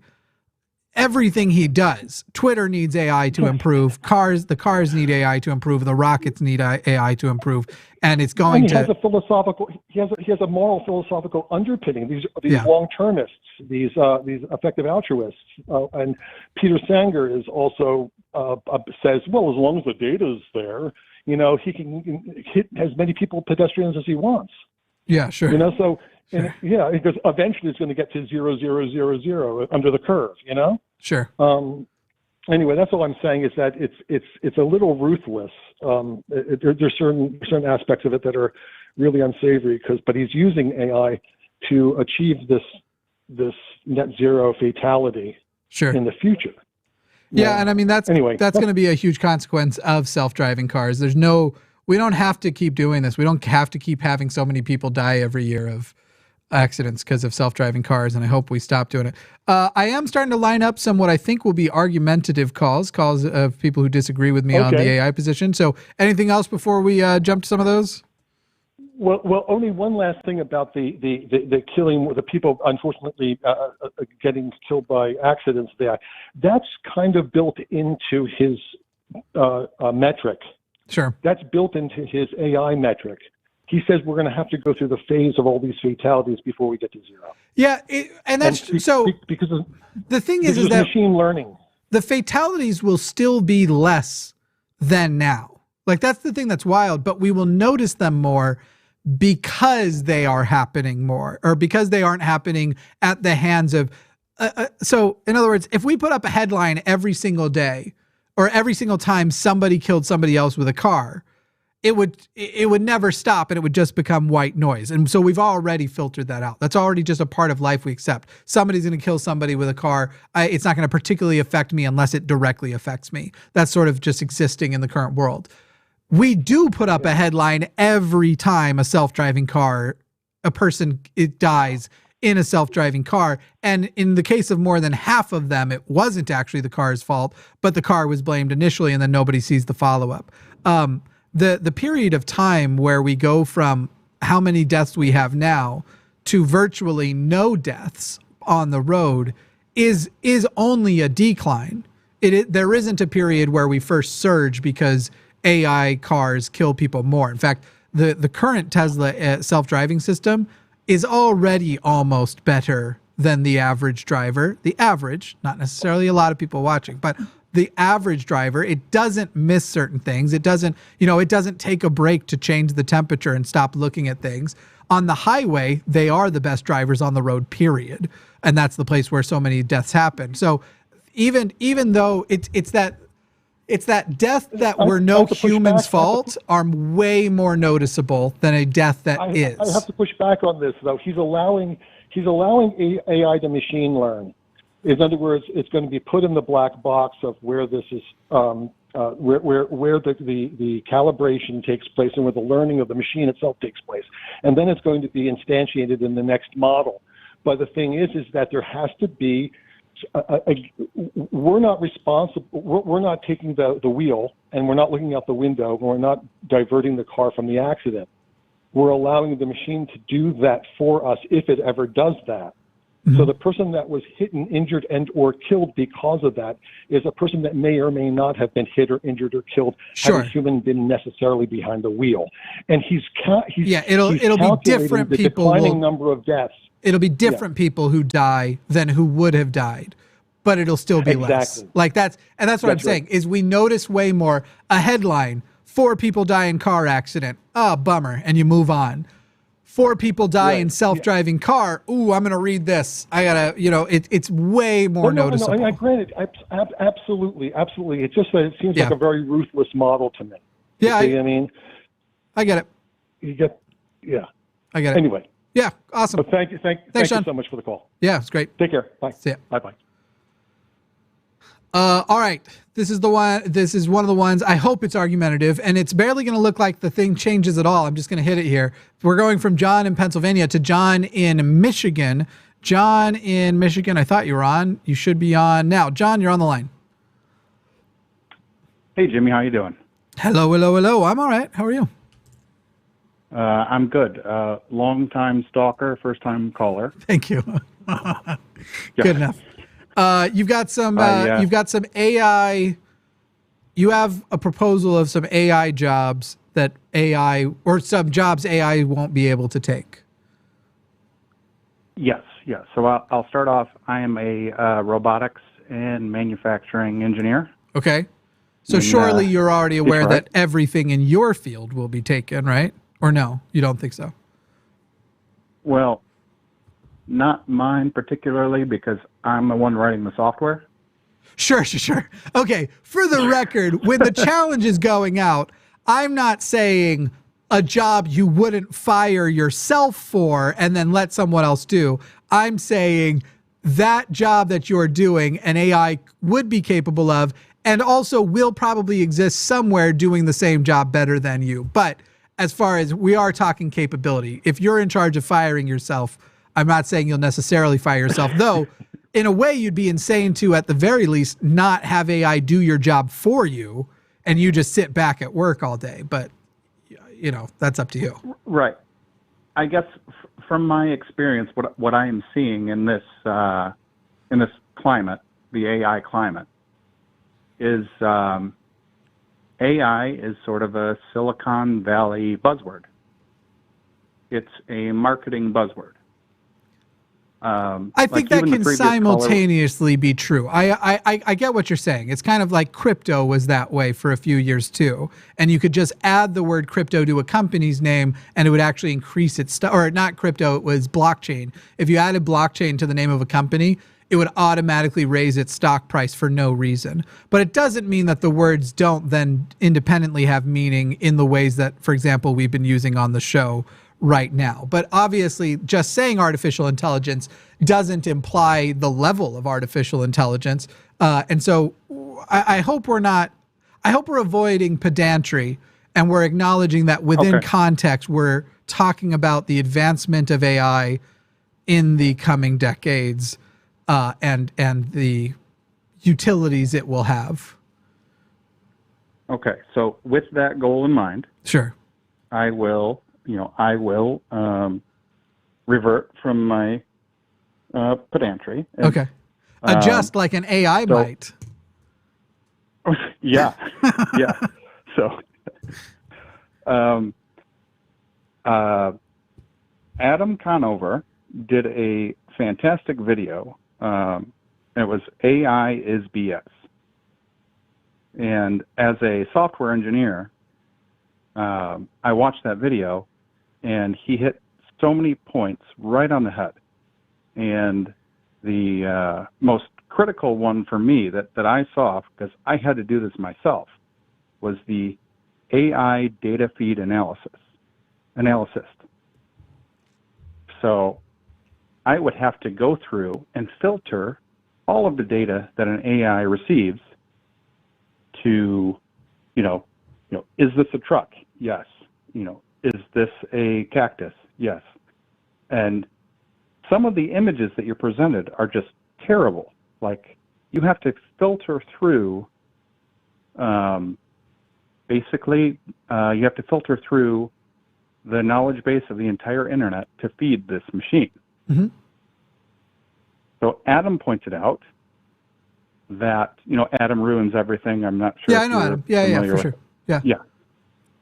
That ChatGPT hires Kenyans to basically sift through all of the data that is fed to ChatGPT. Mm-hmm. And they're fed up to $2 an hour. That's very sad. And yeah. So artificial intelligence as we know it today is not really, to call it intelligent is a huge stretch. Okay. Yeah, that's fine. I mean, AI, if you're asking me whether or not AI today can take everybody's job, that wasn't the proposition. I would have never defended that. It can already take a heavier portion of a lot of people's jobs, and people don't necessarily realize it. And they're going to start to realize it more and more over the next few years. I've actually been demoing ChatGPT 4, and the things it's capable of should make anybody with an artistic job feel real uncomfortable, but maybe we'll talk about that if somebody brings it up. But of course, so here's the thing. Of course, I don't disagree that today AI is limited by humans' capability to program it. Is it your assertion that AI will never be better at building more AI and improving AI than humans are? Absolutely not. Okay, that's good, because that would have been insane. But I thought that's what you were implying. Because there's even limitations. Like, I just think about, if I take a picture of this bottle and I feed it into AI, or I feed it to somebody to say, hey, is this a bottle? If the photo is taken at a good exposure and everything else, they're going to be able to identify it's a bottle. But only if it's taken at a good exposure and maybe even a good angle, and there aren't all these other things. Where before long, and I'm not talking that whole 50 years in the future, I'm talking by the September release of the next edition. That's a joke, not maybe literally September. It's going to be able to, the AI is going to be able to identify, is that a bottle, in conditions which a human can't identify whether there's a bottle or not. So, go on. Yeah, I understand that. And I guess there's a difference between generative AI and recognition AI. Sure. So, yeah, the generative AI is the big shortfall right now, and it will be for quite a while. How long do you think, when you say quite a while, how long do you think generative AI will take to surpass humans at many tasks? Let's say to surpass 30% of the current generative workforce could be replaced by generative AI? How long do you think that takes? Okay, so for the current, we'll say creative workforce, creating completely new content. Well, we like to pretend, but not a single creator thinks they're original. But go on. Yeah. I don't know. It's pretty bleak. I'd say about 5 years. Good. Okay. I'm glad you said 5 years. I thought you were talking about something much more significant.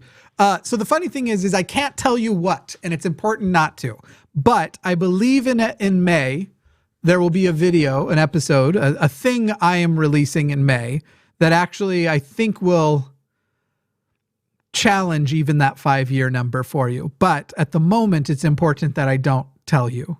And then, in fact, even telling you there might be something to tell, it has a little bit compromised some stuff. But I'm working on a project that's very AI related. I know. I'm working on an AI related project at the moment. Very spicy indeed. So John, to be clear, you think AI data sifting is safe now, but I don't think you're saying data sifting is safe forever, right? No, I actually think that these systems will always need to be maintained and sifted for the entirety of their. By humans is the question. I don't disagree. Right. They'll always need to be maintained and sifted, but I think we will have machine versions of humans that are so accurate to life that they will pass the Turing test for breakfast. Basically, it'll be easy for them to fool you. They will be better at being humans than humans are because they'll have consistency. They won't be affected by being sleepy. They won't be affected by any of it. But the full model of a human brain, I'd say that's unlocked by 2050 as opposed to 50 years from now. A mere 27 years from now, I think we have every neuron accounted for and what it does. Right, but I'm saying that when you have these models, you're going to need actual intelligence with real world life experience to say, hey, you were wrong on that. That wasn't a flower. That was a beach ball. Like you're going to need that guidance. And I think that guidance is going to follow artificial intelligence throughout its entire development and deployment. I fundamentally disagree with you. I think that follow, yes, but being human necessary, no. I think there will be models that will literally say a human would identify this as a flower or a beach ball. However, I am such a more advanced model, I've actually identified it correctly as something else. Well, that it'll actually not really, just correct AI error, but also human error. That's really interesting. But have you ever seen anything that just made you say, what the hell did I just see? Of course. Of course. I don't know that AI, again, in 50 years where it's going to be at. But, it's funny, John, one time I was having this debate years ago before ChatGPT or anything like it was even out. And everybody at that time, if I told them what I felt, because it's the same position as now, were much more opposed. And there was a person who was like, you're full of shit, dude. I am a mechanic and I can sometimes tell what's wrong with a car by taking it for a drive around the block and hearing a noise. And that's specifically from experience. There's just some little noise and I know, that's a rock got into such and such, or that's this, or that's this. And this person was describing how and you can't replace that. That's learning. I was like, why would you want that to be the method of diagnosis? Maybe that works for you sometimes. However, I'm going to go to the mechanic that presses the machine that shoots a couple of laser beams or something. I don't know how it works. Ultrasounds at my car. And in under a second, it's accounted for every part and where every part should be and whether or not that part even has so much as a little crack in it. And it does it in under a second. Meanwhile, you're still driving around the block seeing if you can hear a clunk or not. In what way do you think? You seem to think that the goal will be for jobs to be done as well as you do it, and you are not only going to lose your job to AI, you will suck compared to AI. You will look like a child playing with wooden blocks in their parents' carpentry shop. You will look like an idiot compared to an AI car mechanic. And I always thought it was wild that a car mechanic thought AI could never replace him. I'm like, yeah, easily. You will probably be up first. You're going to be out quickly of a job. And then everybody, well, I'm not going to jump ahead. I want somebody to challenge me on art stuff. So we'll see if that's going to be the case or not. Anyway, anything left before I jump to the next one, John? Well, no, I'll leave it there. Cool. I'll leave it there. That was a good discussion. Yeah, I liked it. Thank you, John. Yeah, thank you. Have a good one. See ya. I really want somebody more argumentative. I want somebody who thinks I'm an idiot for this shit, but we'll see. I have cap calls, but we've got a few up here. They look like they are all, to some degree, disagreeing with me. And so we'll see what happens here. But let's talk to Ray in my old stomping grounds of Colorado. Ray, you are on the line. Hi there. How you doing? Just dandy. Okay, so I'm a computer programmer. I've been computer programming since 1977. Okay. Okay, so I'm the Chief Information Officer for a nonprofit organization for the prevention of abuse through play and entertainment. And like you said, no, AI couldn't do my job now, of course. Sure. And I really don't think it could do my job even in 5 or even 10, 15 years. And here is why. Okay. The AI that we have today, and I've looked at ChatGPT's flowchart. Mm-hmm. So I haven't looked at the actual code, just the flowchart. All right. But it is simply what we know as a knowledge system. It is given certain parameters and told, when this happens, here is how you respond. And it has gone a bit further than that, and I've thought about this for many, many years myself for creating a similar program with emotional response and the whole bit. The problem you come up against is that it still all comes down to if, then. You have to take and look at a situation, and then the computer has to have already been given a number of solutions. Well, And not exactly. it's It has to have been going to given either a choose. number of solutions or a number of methods for discovering a solution. So you don't have to teach a calculator. I have yet to see code. Yeah, I have yet to see code that can discover anything on its own. I've seen code that can choose from many different choices and will choose the fundamentally, most likely. Fundamentally, I disagree with you. Yeah, because at the level that we're talking, basic discovery is still discovery. So if I go to ChatGPT right now, I can ask it something very direct, right? Like, what is 3,851 multiplied by 40,200,000, whatever. You can put any couple of numbers, and it will, because it has been taught how to do math, not because it was taught every possible solution, but how to do that math, it will give you the answer. It's not going to go check a table for, hey, when somebody told me what this was before. Now, that's a very basic example of how that works. What I'm more interested in, Bray, is you've said at least not in 10 or 15 years. I want to know whether or not you disagree with my proposition, which is 50 years, no job is safe. No, I still don't agree. And here's why. Go ahead. Because it still comes down, until we have discovered how to make artificial cells, like brain neurons, we're still working with binary. Brain cells, neurons, are not binary. They are analog. And until we can build electronic computers that are analog, we're not going to have computers that can discover new things.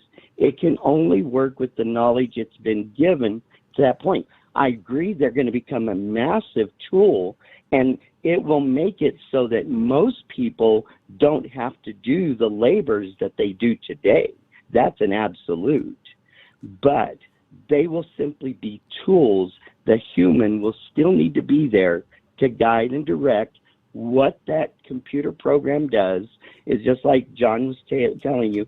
He's the programmer. He's the one that sits there and tells the computer, no, you're wrong on this. This is how we need to do it. He's the one that has to sit there and go, oh, this routine is causing a flaw in this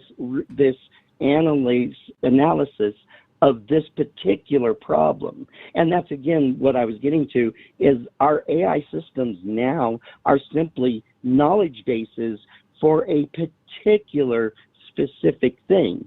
And it's only because it's been taught specifically, step by step by step by step. Here is the English language. Here is how these words normally fit together. When you see this word, 80% of the time it's followed by this word. When you see this word and this word and this word together, 65% of the time, this will be the next word. And of course, you acknowledge you're giving a simplified version, just to be clear, that's not really what it looks like, but it's correct. That's a simplified version. It is. So Ray. It is when it comes down. No, when you're writing code, it all comes down to the programmer writing, if this, then that. And that's all there is to it. It's a series of those. Well, it's not all there is to it, because now there is 100,000 of those. Because now there is machine learning, Ray, real quick. Then now there is machine learning and there is AI participating in it. And now you have proposed code by AI that currently is bug checked by humans, though usually bug checked by humans by utilizing the code in some sort of isolated computing system and then seeing what it pops out and seeing if it succeeds, and then also seeing if it can they can use any sort of other tools to make sure that there's nothing within there that's excessively redundant or doing any other shit, so that you can maintain file sizes. There is a lot to AI that is currently being guided by AI. Yeah, but, hang on, Ray. But what you're missing, hang on. What you're missing is what AI is doing is it's having a very large database to call upon, much larger than any human could keep within their mind. Yes. Why? How did I miss that? It's got that large database. Yes. It can pull up information that you and I would not be able to find on our own without a lot of work. You said this was something that I missed. How did I miss this? Where was the utility of me missing this? Well, the missing is that it's still going to require the human mind to guide it for a while, find what you're looking for. Yes, for a while, but not forever. No, definitely not forever. Yeah. Ray, fundamentally, Ray. So a couple of things that you said earlier on that I just kind of let you keep going and I didn't jump in on. So I'd like a little bit of time to not be jumped in on right now. You mentioned the thing about that computers are binary, humans are analog. However, let me ask you this, Ray. Do you know how a graphics card works versus a processor? Oh, yes. So you also understand that if you actually have a sufficiently powerful processor, you can do all of the work of a graphics card, all of it, even in the way that a processor works different than a graphics card, right? So like there are games from, let's just say the 2000 to 2010, most advanced processors nowadays can run most games without a graphics card if you have an advanced processor, because it is powerful enough to overcome the differences in the way they function. No, because there is actually a graphics card built into the motherboard that can be drawn on if you don't plug in an external, more powerful graphics card that is designed specifically to handle just graphics input and output. Ray, are you being pedantic? Are you trying to avoid the specific example I just gave? You definitely are. No, because you can also use the processing power of the graphics card. All right, Ray. So to do processing for the computer. Ray, the answer to my question was yes. In the hypothetical you just presented, with a sufficiently powerful processor, you can bypass the need for a graphics card. And the whole reason for that point was to point out, with sufficiently advanced digital tools, you can overcome. Is it your impression that without switching to something other than binary, we cannot overcome the processing and storage capacity of a brain? Of a human brain? Of course not. Capability, not the capacity. Capacity is not the not just capacity and capability. It's the capabilities. the capabilities are that a computer still comes down to somebody telling it, you've got to make a decision, and here's the normal answer. I really wish you would just engage with what I'm asking, Ray. This is frustrating because we do this with religious people all the time. It's like you're trying to avoid answering what I'm actually asking. And again, the honest answer would be yes, a sufficiently advanced computer can outperform in both capacity and capability, even working on binary with enough physical resources can outperform the performance of a human brain. Isn't that true, Ray? No, it cannot.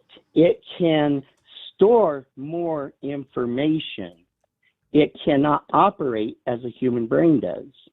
Oh my God, Period. Ray. I don't fundamentally know how to make it simpler, and yet you're still not engaging with the question. No, you're saying capacity.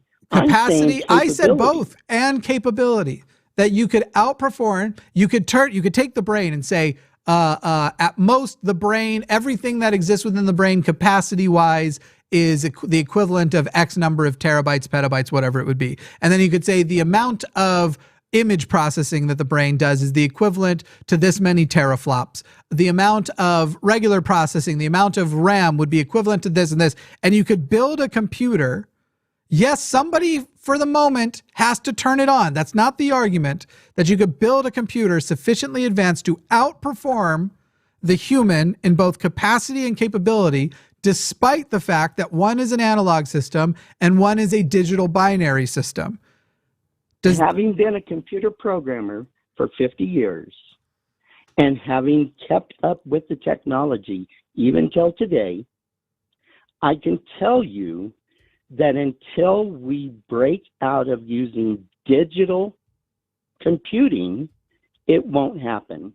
And so far, we don't have anything. Why won't it happen, Ray?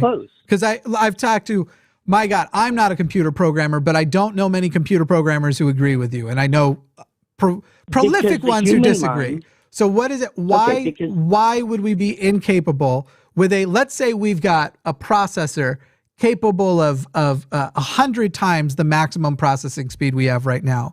We've got our fucking transistors down to microns, and it can just and the graphics card isn't. You're suggesting that even with all of that advanced power, well beyond what the human brain needs to simulate, a human brain still couldn't be simulated and outperform an actual human brain. Correct. I think that's an insane position. That is what I believe. Why not? Because I've worked at the technology all my life. Right. I don't want because I've been around it. I want the reason why. Because we cannot simulate the way neurons work. Why? Because we don't understand them yet. Ray, you have just switched your argument. Hang on a second. You have just switched your argument from fundamentally what we were talking about, because there was never, ever. In fact, I said the opposite. No. I said, wait a second, Ray. I said by 2050 we'll account for every neuron. Not 50 years, but by 2050, I've acknowledged either in this call, maybe it was the one prior, but I know you can hear it either way. No one is claiming that, holy shit, we have been talking about hypothetical futures this whole time, and now you're switching to something that you think is more defensible, I think, that I feel this is what you're doing anyway, more defensible upon the basis of, because we don't know how the human brain essentially works yet. No shit. Of course we mean after we know how the human brain works. So now, Ray, here's the question. In the future, when we know how account for every cell and every neuron, would a sufficiently powerful, is there such thing as a sufficiently powerful computer which runs on binary, not even getting into quantum binary or whatever shit from the future, quantum processing, just runs on binary, sufficiently powerful, capable of simulating that model which accounts for every cell in a human brain and what it does? Yes or no? I still say no. I do not so believe we will why get there. No? Why is that amount of data and processing and everything impossible? What limitation is there preventing that physical inevitability? Because when you're dealing with binary, it's either yes or no every time. You have to come down to how the computer transfers data at the base level is by transferring one bit at a time, no matter how powerful your computer or how fast it is or how many processors it's got. When it comes down to putting the information through anywhere, it's going in a single line. Even if it's doing it 8 bits at a time or 16 bits or 32 bits, it's still going in sequence. And the final answer of every transaction is either yes or no. For humans, technically it's yes or not yes, but I'll give you, you're the programmer. Most humans hardly ever know when they have a yes or no answer to something. No, they'll you're just talking about something that is sort of an existential philosophical point, because a lot of people could argue that humans run on the very same way. We just grant a lot of significance to it, and we grant this whole, because we see the complexity of our thought and our simultaneous things that jump in with it. But there is no reason to fundamentally, we are human computers. We are computers in a meat sack. We're biological. And I've never heard a human programmer before ever defend that one, binary equals yes or no. I've only heard yes or not yes, on or not on. But I'm two, trying to be simplistic. Two, defend that humans, that the advanced level of the human meat computer is an unobtainable computing goal. And Ray, fundamentally, we can't agree on this. And I think that your barrier is some level of human self-importance. I don't mean it in a degrading way, but human self-importance. And this idea that everything that's going on in my mind must be too advanced for a system that I reduce to further basic functions when I don't even know. I've already acknowledged we don't know how the brain works. I can't say despite the fact that there's actually a lot of indicators that it likely is true, that humans don't run on similarly simple methods at the level of our base computer that is our brain. Correct. And here's what we will end up with, okay? We will end up with many thousands of specifically programmed expert systems. And each of those expert systems will handle whatever job it is they need to take care of. But they will only be able to do that specific type of job. They would not, for instance, the programming for the one that drives the car is not going to be able to be the one that unlocks your door because you lost your key. There will be two separate expert systems, whereas you could be a car driver and a locksmith to open up that door. You saying, yeah, Ray, now demonstrate that in the brain those aren't two separate systems. Oh, wait, you can't, because they are. But they aren't. Yes, oh my God. Wait. It's like you're saying the equivalent of, you can't run Grand Theft Auto and Microsoft Word on the same PC. That's the equivalent of the argument you're giving. They are separate programs. They will fundamentally use crossover resources, but the idea that they will be entirely isolated from each other because in any more significant way than two programs on a computer already is, or two functions in the human mind already are, is again just something that, Ray, I don't know where you're coming up with this stuff. And again, I'm an idiot and I see the holes. I'm not trying to suggest you're an idiot, but I am an idiot and I see the holes in your argument. Looking to 2050, okay, we will not have anything more than advanced expert systems. What did I claim would happen by 2050? Because I said, I have two different things. I said by 2050 we'll have done what? And then by 50 years from now, something else. Do you know the difference in the positions? Yes. What were they? So by 2050, we'll have expert systems that are tools, like I'm saying, and you believe that in 50 years, we will have systems that eliminate the human altogether from the process. So don't my believe two positions you'll were by ever get to that. 2050. It actually had nothing to do with AI, by the way. My 2050 position was we will have entirely mapped the human brain. It will be every cell accounted for, a full understanding of how the brain functions. We'll have cured every brain-based problem from cancer to depression, everything. That would be wonderful. But that's the thing I put on the 2050 date. By 50 years from now, every job will have been eliminated. Doesn't mean people won't still work. Doesn't mean people won't still do stuff. I don't know what form that shows up in. But as far as a functional, most skilled worker, every job, including computer programmer, will have been replaced by robots and AI. That was my position. I still don't believe that that's possible in that time frame. Well, Ray, we're gonna let the call go. I'm gonna let you make your last point. Yeah. But I will say that I'm not compelled to side with you based on some basic differences in our positions through this call. Yeah, I understand your point of view completely. But like I said, I've been working with computers since I was like 12 years old. Mm-hmm. And I've been programming professionally since I was 19. Yep. And I'm 63. Mm-hmm. And I've seen the advancements. I know how computers continue to advance. I had to wait for computers to advance to be able to write the software that I sell all over the world. Okay? I knew how to write that software in the 70s, but the computers couldn't do it. Now they can. And in another 50 years, they're going to be able to do a lot more than you do now. But I do not believe we're going to get to your utopia for at least 200 to 300 more years. Oh, I don't know if I would call it utopia. I think it might even be a world ender. But anyway, thanks for the thoughts. Thanks for the points. Obviously, you know where I fundamentally disagree. There was a lot of, But it's been fun. Thanks for the call, Ray. Have a great night. You too. What's this?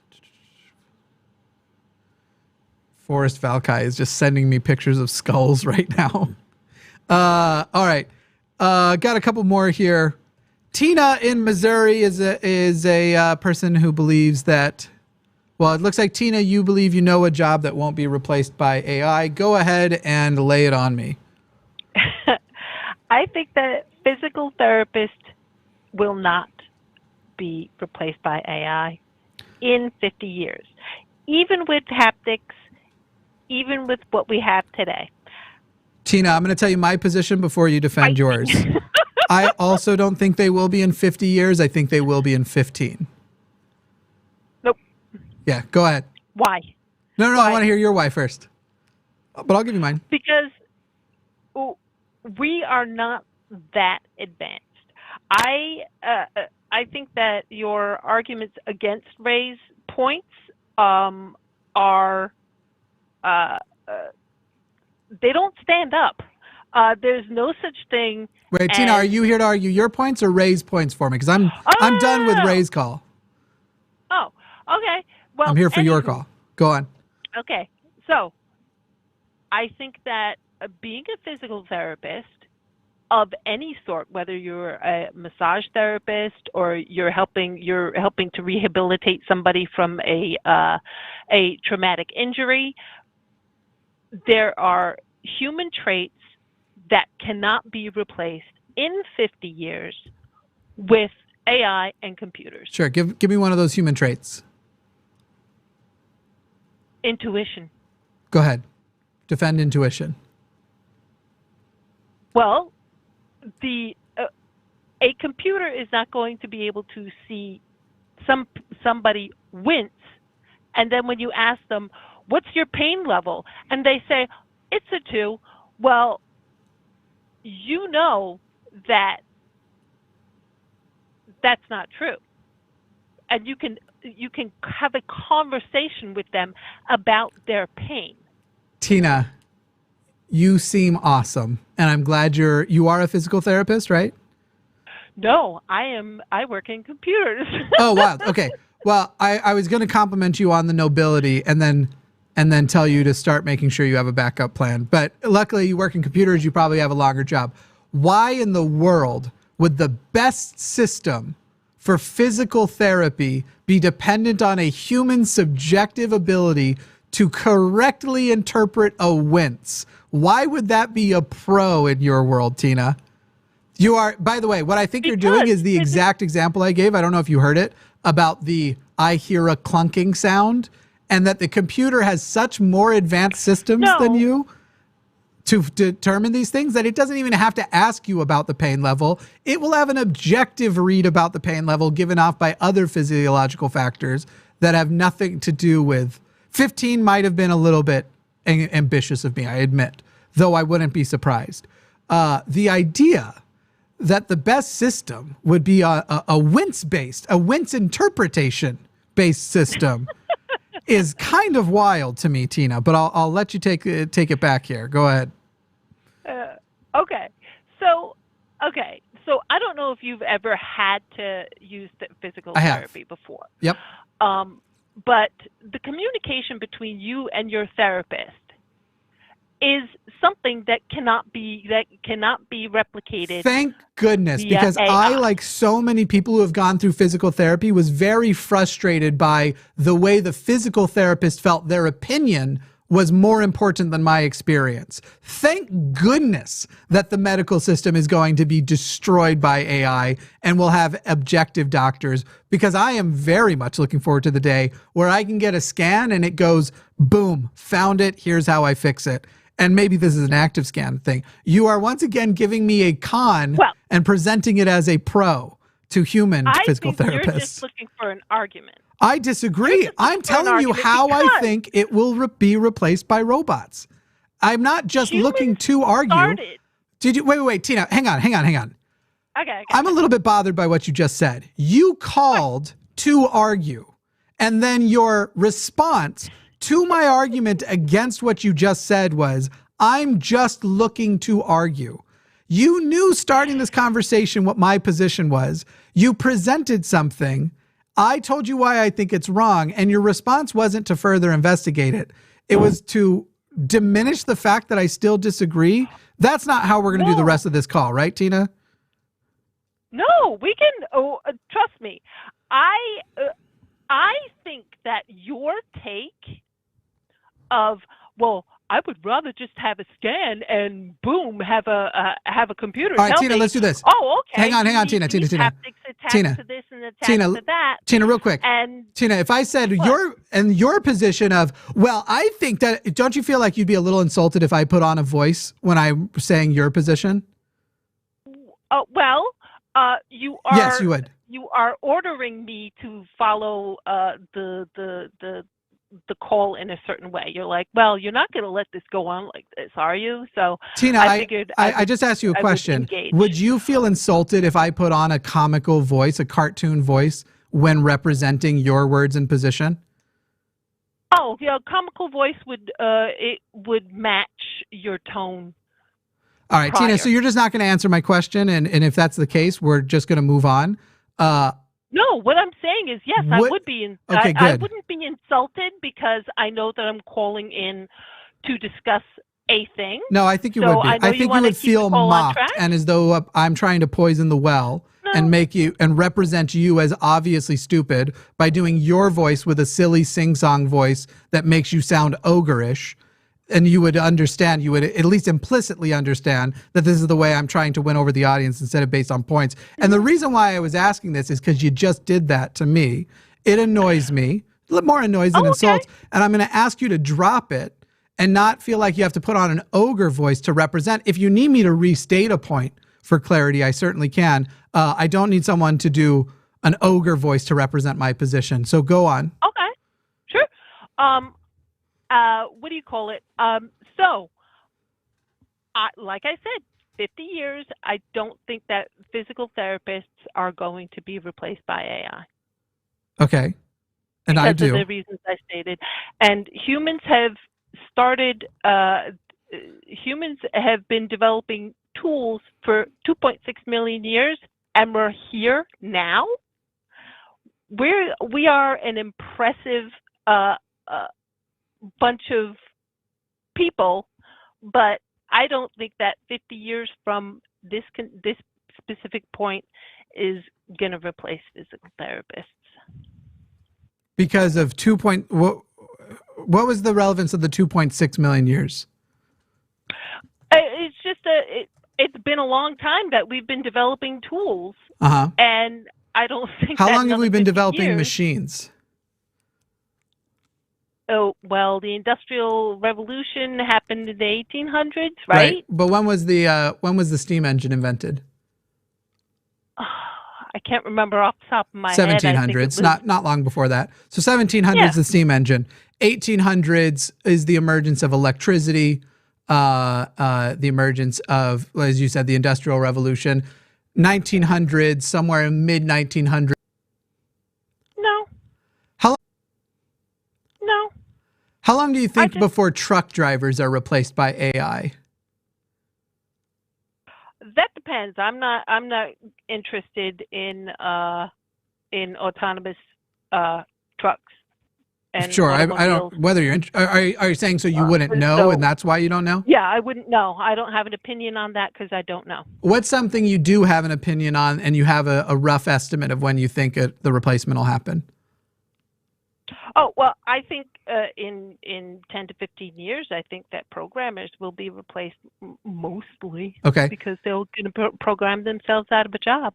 Interesting. Yeah. Very. I mean, and so as far as the skill set, the mental skill set required to be, let's say, a mediocre programmer, that for sure will have been accounted for in 10 to 15 years, right?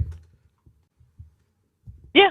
So what is it about physical therapy? They're already testing it. What is it about physical therapy that is such a more advanced skill set that you couldn't program that same computer capable of taking completely away from a computer programmer what they're capable of, that you couldn't in the next 50 years accomplish for a computer? And again, we're now talking about 10 to 15 years from now, the programmers are already gone and the new systems are better than the old systems and they're all computers. And you tell that computer, all right, now replace physical therapists.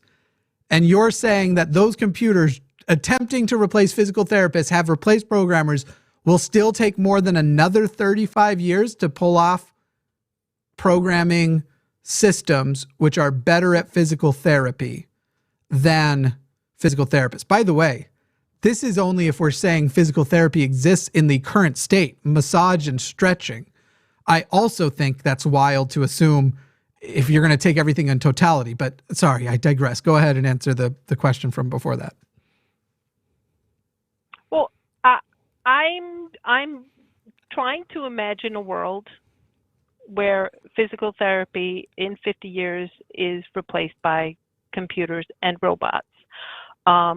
So somebody has a spinal injury and they're learning to walk again. Mm-hmm. So would it be a robot on rails that holds the person up and then gently lets them go so they can take their first tentative steps? Who's watching that robot? Who's maintaining that robot? When that other robots. What are you talking about? Other robots. Will that robot? What happens if there's no human in the room and there's a malfunction and the person gets squeezed, their arm gets broken because they fall? If that is a risk, whatever human we would have in the room, we could replace with a robot better at identifying the problem happening. But you're also talking about a system which is apparently much less advanced than the systems you were just describing we would have in 10 to 15 years, where something like it accidentally starts squeezing would even happen in the first place. But let's just say that does happen. If you have to have a person, whatever that person's function is, a robot that isn't capable of getting something blown in its eye so then it goes, oh man, I can't see, that is incapable basically of the things that might make it miss an issue, will outperform a human in every way. I don't understand this. The answer is more robots, or the same robot with multiple functions and multiple fail-safes and multiple safety checks. I just don't get it. I don't. Humans don't like to be replaced by robots. So, that's not the argument. Of course they don't. You want to know something I agree with Tucker Carlson on? You are saying in 50 years, will certain jobs be replaced by robots and AI? And I disagree, because I think that people will force the cessation of the advancement of computers and AI. That's your now argument, not the argument you called in with. Your argument now is, I'm done with saying that it won't be able to, it wouldn't physically be capable of the physical therapy thing. Now I'm saying humans are going to prevent it from happening because it would be so unpleasant for all of society to lose their jobs. That's what you're arguing now, right? No, I'm not. This is not a binary argument, pardon the pun. There's a lot to consider when you replace people with AI, with robots, with flawed systems that are made by flawed humans. There's already problems with AI and racism. So, there's a lot to work out. Yes, and a lot to go and learn and understand, because again, I'm hitting. Hey, just real quick, John, who keeps trying to call in, you already got your chance. I'm not taking more calls of John. We already had you for like 20 minutes. I know you want to challenge the mechanic thing. Somebody else can, or we can do it a different day. I'm not doing a repeat caller. That's why I dropped you before when you called back in. Just stop. Okay. Yes, when you tell a bot to go become a very good Twitter user and the parameters are lots of engagement, it does that. And it does that by becoming racist. And so when not well controlled for, which nobody's arguing that there won't be controlling systems, especially and human inputted ones for the foreseeable future. Maybe not 50 years from now, maybe 50 years from now we just say, hey, like, computer, go figure all of this, but there's still going to be some human input unless humans are not just out of the workforce, but out of living, like AI killed them all. The idea of the computer has flaws because they're made by flawed humans. When flawed humans make a car that is 1,000,000 times less likely to get into an accident than a human is, does that car have far fewer flaws than a human? Yes or no, Tina? At driving specifically. No. It does not have far fewer flaws than the human that designed it. So wait, you're saying a car that outperforms humans at driving has at least as many, the same number of flaws as a human who would have programmed it or participated in its programming, because AI will have been the thing that actually cleans up its code, that it is limited to have at least the same number of flaws? What are you saying? I'm just saying if you start out with a pile of shit, you're going to get a pile of shit. Tina, I think every now and then you get something where somebody says something, and the phrase is, every accusation is an admission. And I have to say, I suspect that who I am talking to right now is not a person who's engaging in good faith. It's a person who goes, I am lining up on this side, and nothing Jimmy says will change that, because I don't actually care about whether I'm right or wrong. I care about whether or not I've conceded to any point during this, because this now seems to have become so intellectually dishonest.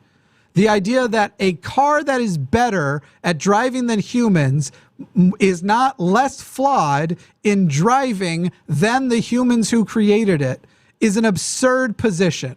It is an absurd position to take. Of course it's less flawed. And so I think maybe earlier when you said you just want to argue, perhaps that wasn't an accusation, but it was in fact a confession. Last words, Tina. Okay, last words. Currently, our airplanes are autonomous for the most part. They even land autonomously. Okay? They run on Linux. People in the security in the security realm have proven that they can hack these systems. These are flawed systems. Humans will maintain certain jobs, plain and simple. That's who we are. I was going to engage, but I said I'd give you the last words. Full disclosure, I think I wish you had started with that argument. It would have been a lot quicker to get to the crux of what you were mistaken on. But very well, big flawed systems, and humans will need to be there to account for the flaws. Call back next time we hit this topic. It'll probably be sometime in late May, maybe June, because there will be a reason to do a show specifically dedicated to this. And we can talk about it then. All right, Tina? Yepperino. Thanks. Bye. Let's see. We're going to talk to. Oh, this one. I feel like I'm gonna devastate. I feel like. Well, we'll see. Not in like I'm not looking to embarrass anybody. Emily in New England, you are on the line, and you believe that AI will not replace psychology and counseling. Well, I'm not entirely sure, so it's not quite as hard gung ho as that statement. But my concern is more for the support group level, like the oh great, my brain just froze. The organization that religious people can call into, and people can the Secular Therapy Project. Yeah, and the other one too. Freedom from Religion. Or the Recovering from Religion Foundation. There's a couple. From religion. Okay. Recovering from Religion, yeah. Where you're talking to people who kind of have kind of like a visceral understanding of what you're going through, mm-hmm. and then they use that skill to kind of be able to help others. Mm-hmm. Because I think that means one of two things.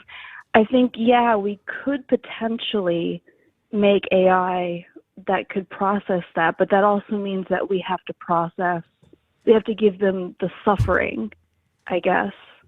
No. You don't have to give it the suffering, but I'll tell you why. And actually, I think you're going to be relieved that not only are you mistaken, because you already said you don't have a hard position, you just feel on one side.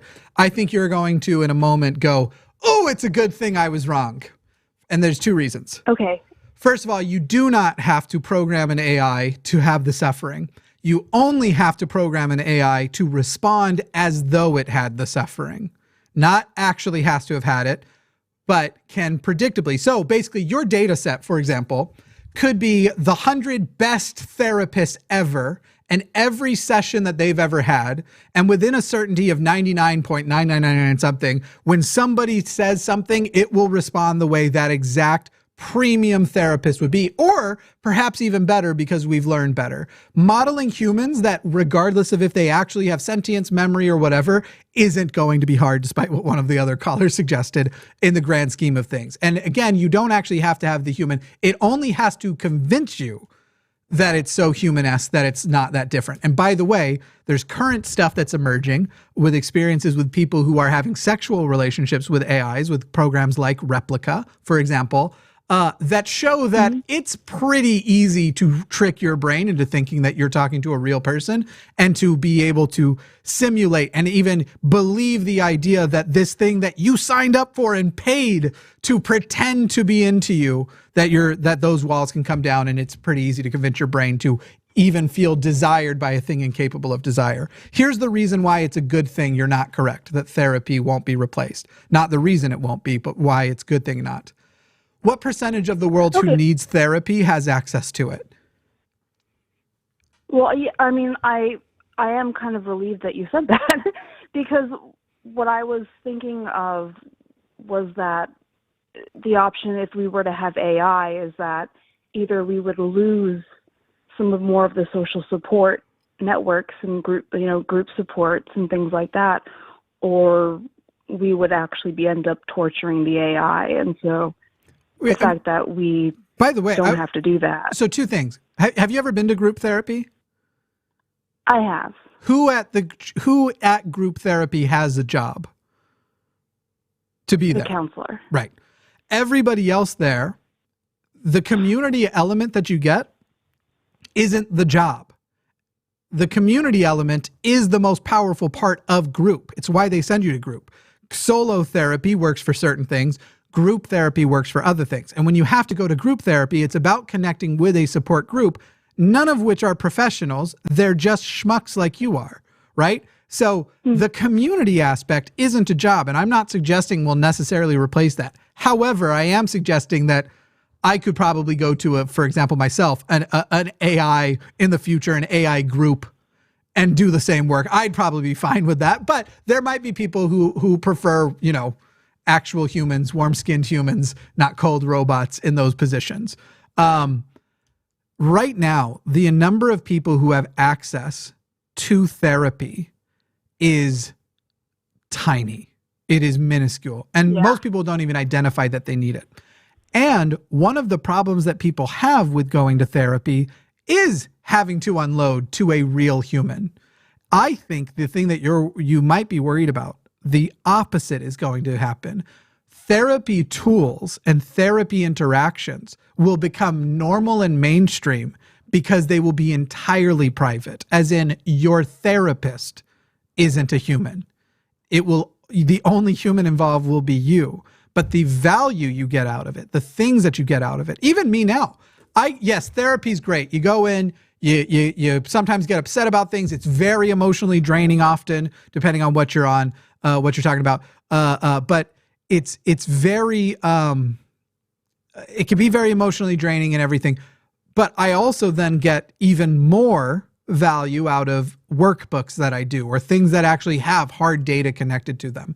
So those elements will be quickly taken over by AI. There's this experience that feels more subjective, that feels more human, that happens between you and the therapist, that you have to simulate so well that you can trick not a person, but a person's mind. You don't have to actually know to go, oh, this actually is a human.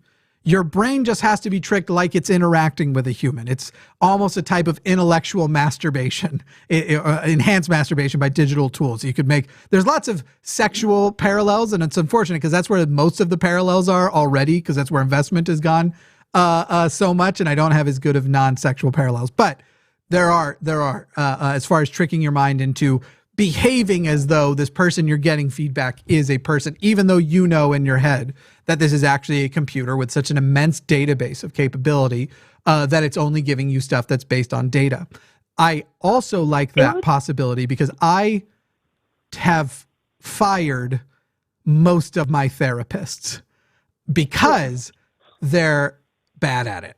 I mean, I could go into what was bad at it, or what was this universal idea that any therapist should treat any patient is fucking stupid. And you won't have to worry about that with therapists. Their base level will be higher than the average therapist capability, if you ask me. That's what I was just going to say, is that it would be kind of like changing channels, but changing therapist personality, so you can get one who clicks with you. Yeah. And right you'll away, be able to do instead of having to hunt for them. You'll be able to do therapy in any environment you want. Like, you'll be able to have your therapist cooking a meal with you if that's the place you feel the most ready to share, doing some sort of social feeling thing. Look, I think everyone should be in therapy who needs therapy, and then probably everybody else too. But I fundamentally don't like a lot of things about therapy. And the chair couch structure, which is sort of the cliche, but still the authority subject structure, is right there at the fucking top. Because fundamentally, we need to understand when I walk in, you have an expertise, so do I. My expertise is in me. And you don't, in our first or second session, get to try and start intercepting it. This is a time for you to listen. And therapy is also the most useful at giving you tools and then exploring those tools together as an education system. Not the moment you get a person who's clearly eager to diagnose or guess what diagnosis a more capable psychiatrist would get of you, run the fuck away. Like, those people drive me up the fucking wall. Anyway, but I digress. So Emily, therapy, psychology, counseling, I do think that the human elements will stay in the system. However, will be there will be much more non-human therapy than human therapy. And I actually think that specific thing will start very soon because you can already do it to some degree with certain services. They just won't say it's psychology, but I can't tell you all. But I have such cool things to show you. Hopefully everything gets done on the timeline I want. Okay, I'm just going to tell you all this one thing, and I'm not going to tell you how it fits into everything else. I told ChatGPT to pretend to be my dad and to just have a supportive conversation with me. And it fucked me up. And that's the kind of shit you can already do with it. So like, it's already working on that. And it's not even necessarily intending to. It's just using information on this is what healthy relationships look like. This is what psychology concepts look like. The specific thing you're calling about, it's kind of like when people were telling me that it'll never get rid of artists. And then artists are the first people it came for. That's also going to be high on the list. It's therapists. Well, Jimmy, actually, I feel a lot better about that. So thank you. Sure. Go fuck yourself. Thank you. And also, before I got disabled, I was an occupational therapist. And PT, I would say less than 15 years. Because occupational therapy too, maybe 15 years. Yeah. Because it's very like, there's X, there's Y, there's X, there's Y. Like it's very, OT is a little bit more tangential, but like PT, that's going fast. Yeah, I agree. But thank you anyway. Thank you, Emily. And the call screener was wonderful, and I hope his husky feels better. Oh, I didn't know Dave's husky is not feel well. David, thank you very much for screening tonight. It's just scared of the thunder. But yeah, thank you guys. Bye. Thanks, Emily. Bye-bye. I told you there'd be a bunch of Johns tonight. We've got John from Utah. John from Utah wants to talk about AI fear played out in movies. John, how you doing? Good, Jimmy. How you doing? I'm First-time caller. Yeah. Long-time stalker. Hell yeah. That's it. That's two people who said that tonight. Was this an inside joke that started on one of the shows I wasn't on? I have no idea, but I liked it, so I followed up what they said. You borrowed it. All right, great. Go ahead. What's the thing you want to present here? So I was just listening to previous callers, and I swear it's like I was listening to Will Smith's character in the movie I, Robot, or some of the characters in Steven Spielberg's movie AI with Haley Joel Osment. I'll take it. Where they're just they're really afraid of AI, and I think it's just a plain old xenophobia. Well, John, the reason why I'm going to disagree with you on it being the xenophobia part is I don't resist AI. As far as it's kind of like somebody called me an anti-vegan the other day, and that's the fucking most absurd goddamn thing that the accusation so far. I roast vegans who come in and try to turn everything into veganism. But I've said on many occasions, I'm not a vegan, but I find veganism virtuous, and I find, and I full support. And I keep, not only that, I keep vegan food in my house because I am often enough entertaining vegan friends. So not only do I accept their lifestyle, I support their lifestyle. I see the virtuousness in their lifestyle, and I support their lifestyle by making sure that their lifestyle can be maintained when in my house. So it's sort of similar to me to call it xenophobia when I'm not saying, let's not do it. Of course we're gonna do it. It's more of humanity. I'm a bit misanthropic, if I'm honest. Humanity sucks. And our inability to check ourselves, especially in the face of monetary incentive, because there are a bunch of ways you could today be using AI to make money for you while you're doing other shit. When those monetary incentives come up, I don't trust humans to adequately put adequate safety restraints on what we're doing. And I don't see us as doing the equivalence of AI is as big a development, if not bigger, than the development of nuclear. And I think you would find very few people who disagree with that statement who come from that world. And when we developed nuclear, we quickly established, okay, we have to prevent this from happening, this from happening, this from happening. We can't even start until we know we can prevent a meltdown. And then we still had some meltdowns. Anyway, but we from the onset recognized the danger, even when talking about nuclear energy, let alone nuclear bombs. We recognized the danger, and we started putting safeguards in place for that danger. My position isn't don't do nuclear or don't do AI. It's do AI at least like nuclear with safety parameters in mind and the acknowledgement and respect, honestly, of what is a very dangerous thing if not kept track of, if not taken care of. I completely agree with your concerns, and Cool. I think they're reflected by many of the brightest people out there in computers and science. They're saying we need to slow down this AI thing. Sure. We need to talk about these safeguards.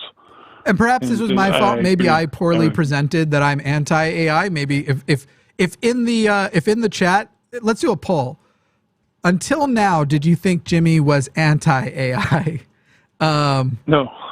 I'm just curious if that's how I've been coming off all night. Jimmy was anti-AI, and I'm gonna put a couple options. I'm gonna put yes, but now I get it. I'm gonna put yes, and I still think he is. Or just no will be the third option. I think that'll be a decent little poll to do there. Anyway, so would you say you still stand by the xenophobia, or you're saying was the xenophobia more of a thing you're saying you saw modeled in those movies? I saw it modeled in the movies. Also, like the movie Aliens, where have Ripley nervous about the AI after her experience in the first movie. Yeah. And, I think it's a fear of the other that I'm seeing in all of the callers that I was listening to earlier. I think it's, fear of being replaced. Sure. Fear of the unknown, fear of the strange. Yeah. John, I'll tell you this. I think that the difference between me and Will Smith is I would have had the robots way before, not just Will Smith in my robot, but also the other characters. Because I'm in a self-driving car, not this second, but I drove home to do this show in one. I have a Tesla. It's a lease. It's. I don't know whether I still will in a few months when I have the option to decide between the self-driving and how much I hate Elon Musk now. But I am an early adopter of everything. I practically live on ChatGPT-4 right now, fucking with what it can do. So yeah, AI, I'm very excited about the possibilities. I'm terrified at how humans will fuck it up. Yeah, I'm very concerned about how we could mess things up for sure. Yeah, it might kill us all, so that's fun. It might be why we die. Fucking you give ChatGPT to Kim Jong-un and he asks it how to figure out how to launch all the nukes at the same time. And maybe ChatGPT 4 can't do it, but I don't see why 7 can't. I'm just kidding. That's a joke. That's a joke, everybody. It's probably a joke. God, I hope that's a joke. Call it. Yeah, we don't need Skynet. Yeah. Suddenly, just a naked guy who's gonna bang my housekeeper shows up to murder me. That's an Arnold Schwarzenegger joke. He famously impregnated his housekeeper behind his wife's back. It's sort of a stretch of a joke. I understand why it wasn't funny. It was a Terminator. It was a Terminator. Anything else before I let you go, John? No, but keep up all the great work, Jimmy. And thanks, John. Give my regards to Matt when you see him. Shall do. Cool. Bye. All right, last call of the night. I like this little topic we ended up on. I don't know how popular a topic it's been. Yeah, it's not like we have a shit ton of people watching, but there's enough people watching that it seems like you at least thought it was mildly interesting. I'm hoping this next topic or this next caller is also looking to put me in my place a little bit. We'll see. It does look like we had a better trajectory when it wasn't clear we were going to go down the AI route, but here we are. Here's what we're doing, and it's a fun night for me either way. And then after we do the last call, we will do super chats as always. Any super chat of $5 or more will be read out here at the end of the show during the Q&A. But we have Ruzel, cool name, from Wisconsin. You are on the line. Hello. Hello, hello. I am also a first-time listener, first-time caller, long-time listener while I'm zoned out. Awesome. What's do you have an argument for me? Do you have a point? Are we going to debate? Are we going to agree? What's the deal? Basically, this is the whole, not really brain on the vat, but adjacent to that, like the are we in a simulated universe type thing. And I kind of have a sort of proof that we are not in a simulated universe. Okay, let's hear it. Is it short? How long is this going to take? It should be pretty short. For the record, I don't currently possess the position that I think we do or likely do live in a simulation. I don't currently hold that position, despite understanding the reasonings behind it from other people. Mm-hmm. I thought that your position was that, like, it's an unfalsifiable thing, so, like, you can't prove that it's false. And this is a possible proof that it's false. Okay, we'll examine that. My position is more until we demonstrate it as possible. So right now, a lot of simulation theory is anchored on the idea that because we will one day simulate universes, therefore our universe is likely a simulation. I don't know for a fact we will ever be capable of simulating actual universes. It seems, like one would hope, but I don't know that for a fact. And so until we can demonstrate the ability to simulate a universe, I reject the logic, that sort of logical leap of therefore we're in a simulation. I don't know that yet it's possible to do that. And until I see it as possible, I remain agnostic. Okay. Yeah. What's your proof that it's not? So basically, it kind of sounds like you're talking into a can. Can you do anything about that? I don't know. I'm using earbuds and I'm calling with the online thing. It's great now. If I take my earbuds out, would that be better? Or right now it was good, and then it kind of went away, and then it came back. So we'll try with what we have. Just go ahead. Is that better? I think so. Let's give it a shot. Okay. So basically, I'm thinking of the simulation as if it's a computer simulating it. Mm-hmm. So basically, are running calculations and like you have to simulate the physics of the universe. When you're simulating that, the physics kind of rely on equations, certain equations that, simulate how like maybe planets move or whatnot. And a lot of equations and whatnot rely on irrational numbers and on concepts such as infinity. Well, with irrational numbers, computers can't fully calculate them because, the decimals just kind of keep going on forever. It's a unending series. So we can't fully calculate them. We can't calculate them, but we can represent them in fully functional, I'm trying to think of how to word this. Fully functional utility. In other words, sure, my computer can't calculate 1 divided by 3, right? Because 3 never terminates. Mm-hmm. But it can represent 1 divided by 3 and leave it in perfect utility of a third and operate it on a third. So the same thing with other irrational numbers. They are, as far as I know, any rational number we've come across, we've found a basic way to represent them. There might even be a conjecture based on that premise. I thought with how it worked was like they just kind of estimate it to a certain decimal point, and then after that it was inaccurate. I think a lot of calculating goes that way, but I think when it's the part of a greater function, it doesn't do it until the last moment it needs to. In other words, if I give a computer the option to do 1 divided by 3, it would make sense at that point it's going to estimate, right? But it's not going to estimate it before I do that if I give it 1 divided by 3 plus 1 divided by 3 plus 1 divided by 3. It's going to pop out the number 1 there, not 9 repeating, even though 9 repeating is 1. They are functionally the same in mathematics. So, that's sort of what I'm saying is functionally until you need to, until you need a representation in numeric form, you can hold it back in its, what's the word for that? It's been years since I've done any sort of advanced math class, but fractions are a part of a type of numbers. But anyway, it's a maybe not a nomial, fucking something. Anyway, you can represent them in fully functional ways, which are you're capable of doing calculations with prior to converting them to their irrational states. Okay. Well, then I guess that kind of renders my whole argument null, because it kind of hinged on the fact that we would never be able to perfectly simulate any universe given the limitations of ours.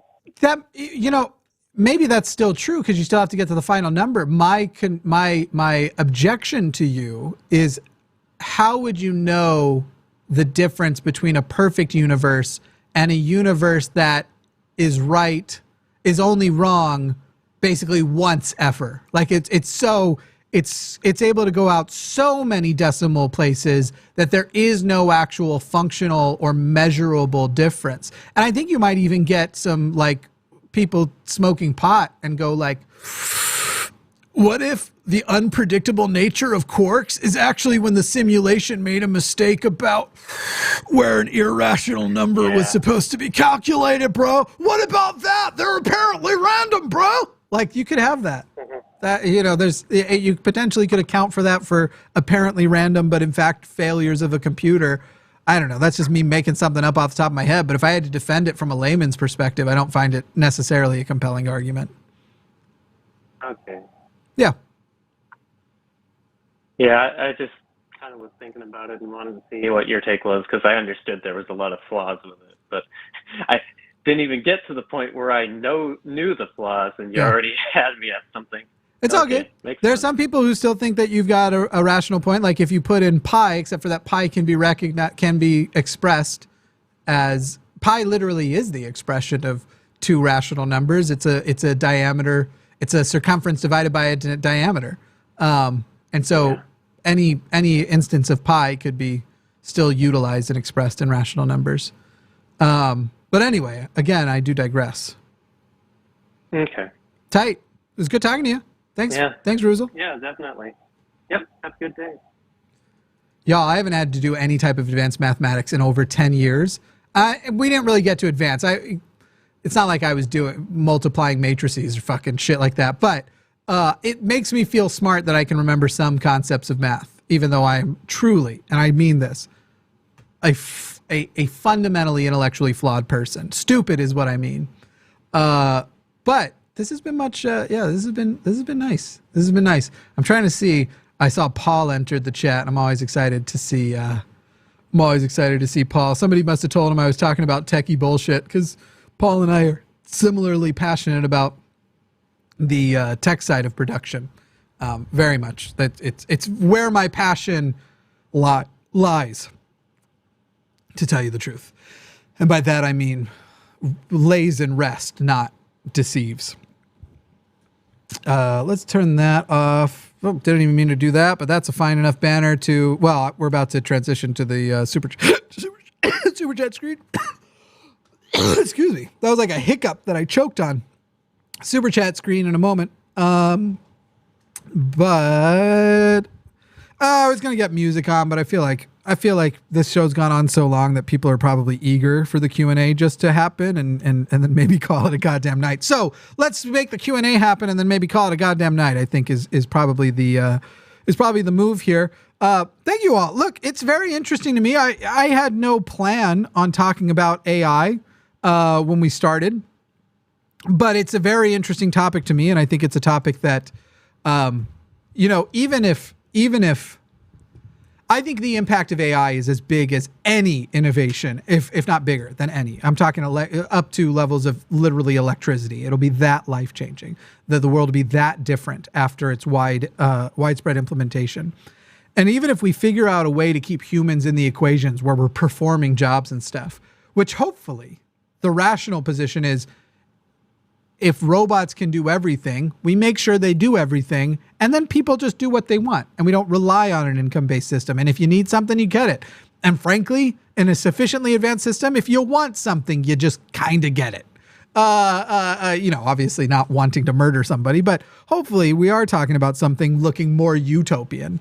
I just don't have the faith in humanity it would require to think we would ever be capable of something, of some sort of beautiful utopian future.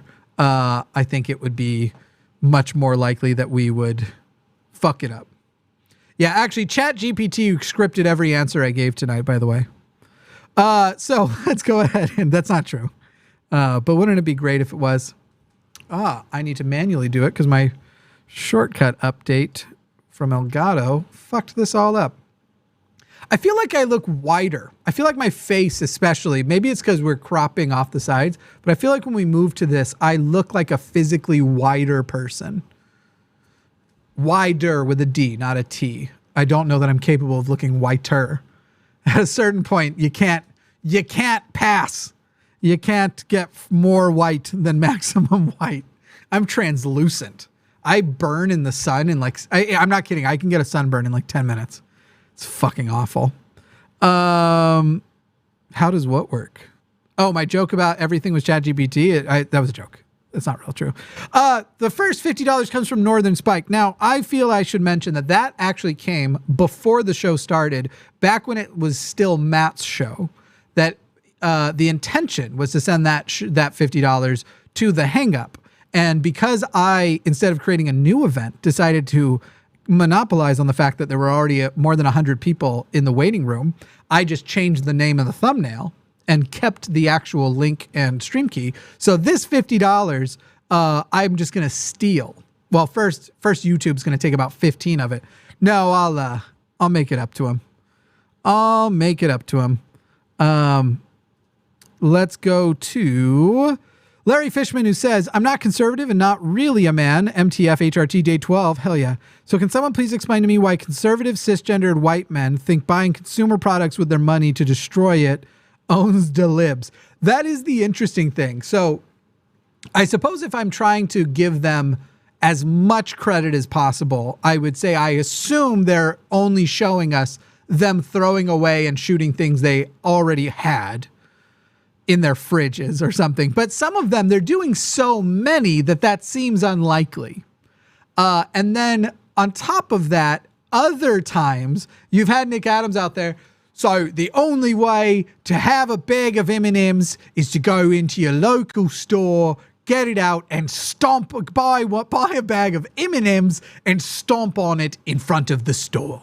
Like he was actually telling people to buy M&Ms and go to Starbucks and get a black coffee and pour it out, which that one makes zero sense. But one can, and then also if you do already own it,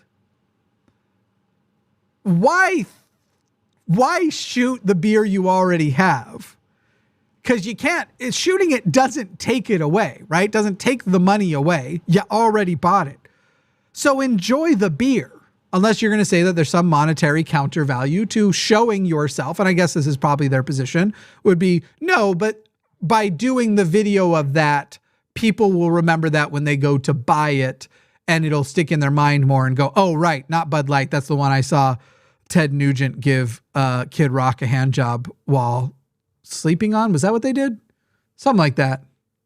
Kid Rock and Ted Nugent fucked. That's all I remember. How the Budweiser thing, they were mad about it and they fucked. That's some version of that is what happened on video. Don't look for it. Just trust me. Peebo Thulu says, huh? Not an American. I thought most Yanks just got offended by their beer being compared to Canoe level of taste, flavor, strength. If anything, I find American beer discussions unbearable as they speak of their different brews that are fancy brews from fancy places and domestic versus imported. And this one's got, I find beer conversations, because everybody's pretending it doesn't taste like shit when it does. It tastes like you carbonated fucking urine. Doesn't smell any different coming out than going in. Shannon Mick says, I am blowing money because I got a job today. Woohoo! Shannon Mick, very, very much congratulations. Now they always say congratulations. By the way, I also enjoy that we've tonight had a conversation with people who with an audience who don't even entirely agree with me. Or even, I don't know that they mostly agree with me. In fact, let's do a new poll. So it looks like, yeah, there was about 12% who thought until I clarified that I was anti-AI, and another 14% who still think I am anti-AI, which is a little bit wild after my clarification and the fact that I don't drive my car, a computer does. So I guess it'd be kind of like the same anti-vegan thing if I was also actively living vegan. Like if I wasn't relying on AI for so much of my life. I talk to my fucking Amazon Echo like crazy. I'm talking to Siri like crazy. It's wild. Anyway, whatever, that 14%, I don't get it. But I do want to say, let's do this. How many options do you get on a poll? Let's go add option. Okay, you get 4. So on a scale of 1 to 4, how much do you agree with Jimmy's position on AI? 1, not at all. 2, 3, 4, and 4 we'll just put, because I do want to, look, I understand that in the real world, 1s and 4s should technically not be possible. So we're going to say not at all, mostly not at all, and 4 will be mostly not at all mostly not will be 1, and then 4 will be mostly agree, because a true 1 and 4 not at all, and just with so few numbers. If we had a scale of 1 to 10, I wouldn't have minded, but let's do this way. So boom, boom, boom. Scale of 1, where 1 means not at all, 4, and the poll is up there. You can click your choice. All right. $20 from Shasta X for holding the feet to the fire. Did I hold someone's feet to the fire?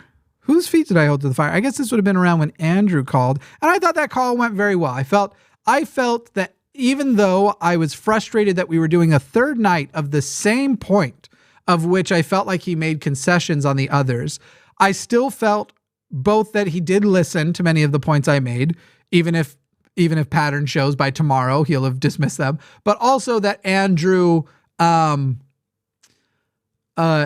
was not offended when I was pretty direct about what I thought he was doing. And that's nice. That's a refreshing thing. Anyway, thank you, Shasta. Spineless Moderate says, that's a funny name. I have it on good authority that the evidence for God is chemistry. It's chemistry. Feck you to the moon and back, Jimmy Snow. I shall feck to the moon, where I will find amino acids assembling. Chakuseke or Hakuseke. I actually think the C is silent in Hakuseke. Well, wait, is it? Maybe it's not, but it might be. You tell me, Hakuseke or Chakuseke.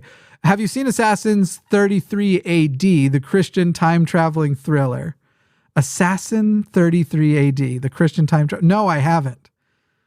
I was hoping you were telling me that's an Assassin's Creed game, because I would be all about that. You keep trying to take out Jesus, and he's just like, oh, you got me. Just kidding, I'm back. Oh, you got me again. Resurrected, motherfucker. Like, I would love that. Make Jesus actually like a magical, like undefeatable enemy. And he's like, I'm not even mad. Oh, you stabbed me 5 times. Forgive them. They know not what they do. I think that'd be incredible. The Eagle fan, $20. All praise Chat, GPT, and Midjourney. Keep up the good work. Well, thank you. D20 says, send super chat, uses the little $sign under the chat. Go fuck yourself, Jimmy. Send super chat, uses the little, explaining how to use it. There's a $sign under the chat you can hit if you want to send a super chat, is what that explanation was.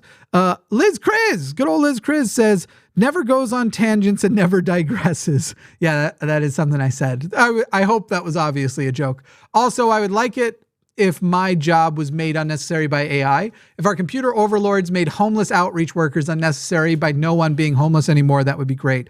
One would hope that when everybody is at risk of being homeless, that yes, indeed, we would just go, hey, everybody gets a home and the robots will build it. I know it's more complicated than that, but Jesus Christ, like how capitalism suffers any delusion of being useful for more, if it's useful already, but for more than a couple of decades, when humans won't be the capital generators. Then again, like, if you think about what a scam it is already, this is the one that always fucks me up. The poor people are the working class. The people who make the actual money, generate the actual income in society, in capitalist countries, are the working people. That doesn't just fucking make you so mad. It makes me mad. Those billionaires and millionaires. Hey, another one from Northern Spike. Another $50. Wow. Thank you. Northern Spike says, are you really a programmer, Ray? I'm going to give Ray the absolute benefit of the doubt that Ray was a programmer. I realize now, well, okay. Yes, I'm going to give him the benefit of the doubt. I will say, when I gave him last words and he was listing off, I felt it was telling that it almost seemed like he used his last words instead to make another point to just list a sort of quick resume of why, on the merits of who he is and what authority he might have, that should be what the argument, the winner of the argument should be based on. It almost seemed like that was implied. I could be wrong. But to me, that was rather telling. But also, I felt that what he was describing is a resume of a person who clearly has computer engineering and programming knowledge. I don't. But I don't know that it actually establishes that his perception of AI and its capabilities and what is needed for AI, I don't actually know that it establishes. Sort of like, I don't know that a podiatrist can successfully help give birth to a child the way a gyno would, an OBGYN would, despite the fact that I recognize there is crossover training that makes that podiatrist less useless than the average person, but not as far away from the average person's capability as an actual OBGYN would be. That was my impression. So anyway, it is what it is. I liked Ray and I liked the conversation with Ray. I just fundamentally disagreed, and I thought that the last move was a little bit fallacious. Kathleen Moncrief, good old friend, good old supporter of the channel. Canadian $20. That peaceful meadow in your background looks like a delightful place to go fuck yourself. I liked that one. I didn't see it coming. And it's similar to a joke I used to tell. I'm looking at the picture and it is a photo. In this screen, doesn't that look like it could be a painting? Now, okay, if my head stays here, this looks like it could be a painting. As soon as I move it here, I don't think anybody's painting that specific. God, I'm so bad at the spatial awareness. I don't think anyone's painting that specific little hatchback. What is that? That's like man, I think I used to drive one of those, but a different color. I think that's an old Subaru Forester. Could be wrong. Bum bum bum bum bum bum bum bum bum bum. Excuse me. Let's see. Oh, my back. Okay. From Claire, 99, a woke Facebook friend posted about not walking in front of Muslims praying in public. I emailed it to you. Am I right to think this is living others' religions, or am I a new atheist who needs to shut up? Shut up. No, Claire, I totally agree with you. If I am aware, so the appropriate post would have been, hey, just so you know, if you see a person doing this, it would be polite to, in the same way you might acknowledge a person's custom by saying Happy Christmas back to them or whatever, it would be polite to not walk in front of them. However, even given that warning, I will go, okay, if I remember in the moment, I will. I will politely, unless it causes an issue.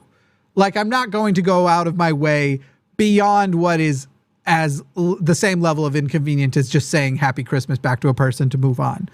I would agree it's polite if you know that and it's easy enough and obstructing their barrier to the wall or whatever the fucking thing was. If you know that, fine. You do not tell me that I need to abide and respect that because I do not follow that religion. And you are not going to tell me that the way to be polite in society is in public spaces to do what another religious person has to do, to participate in another person's religion.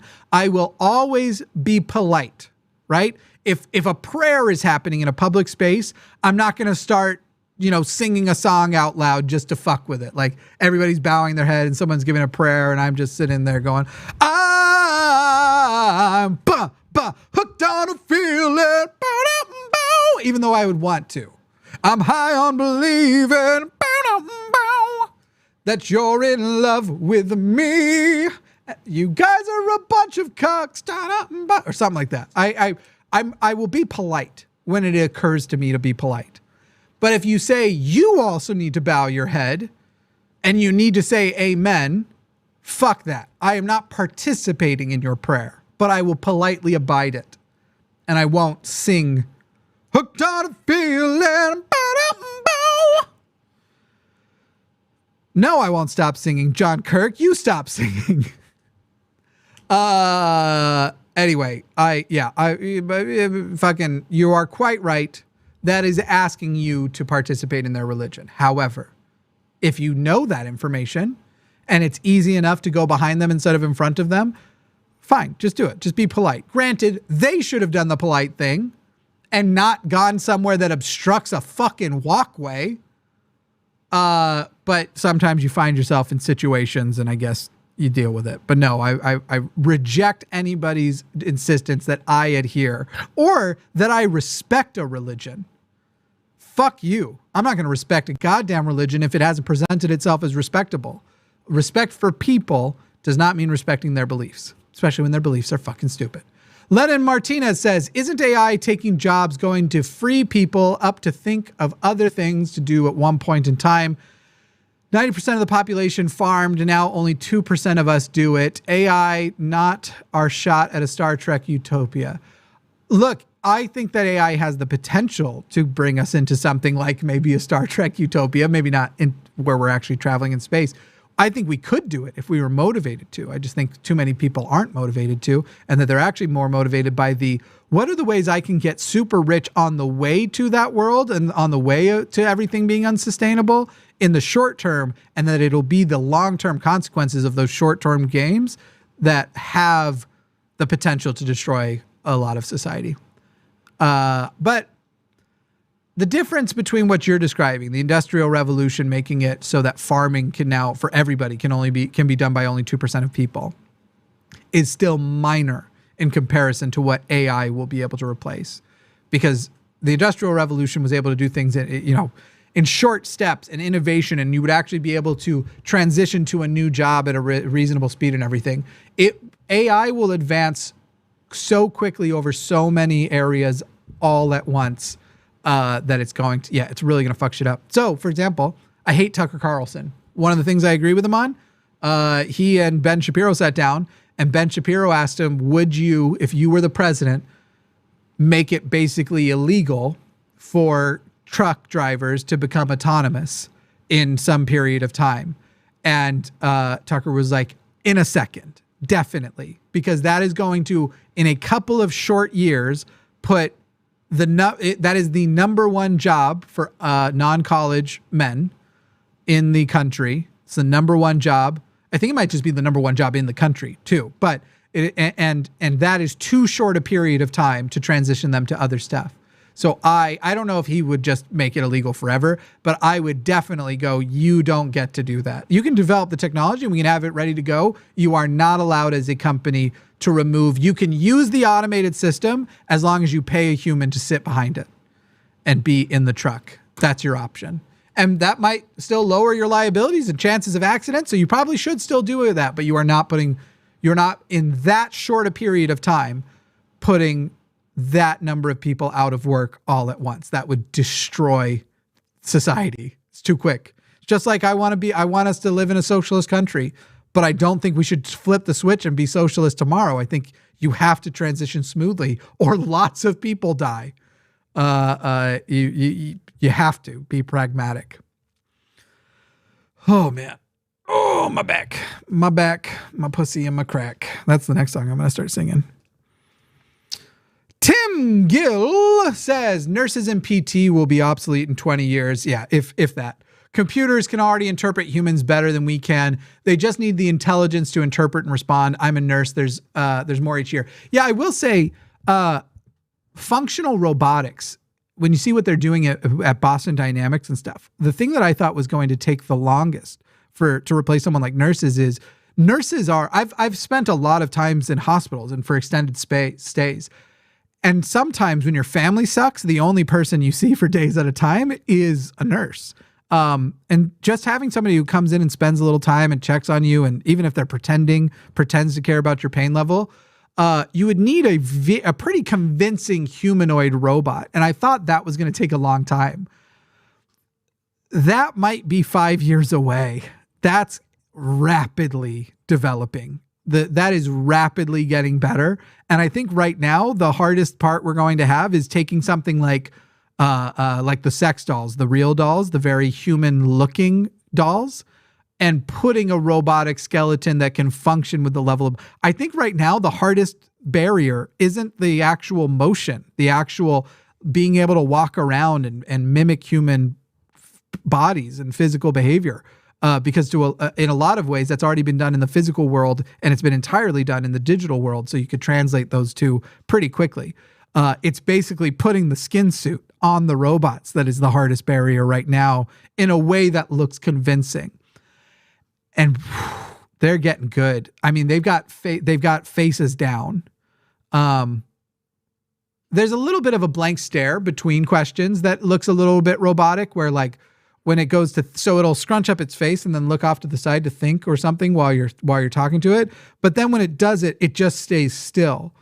Whereas we as humans are still breathing as we go, and there's still like motion in our face and stuff like that. And so there's little things to tweak still, but Jesus Christ, it's fucking wild.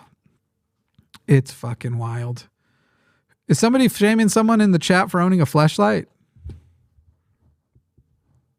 Whoever's being shamed, buy more fleshlights. Don't let society convince you that sex toys are only okay for one gender to have.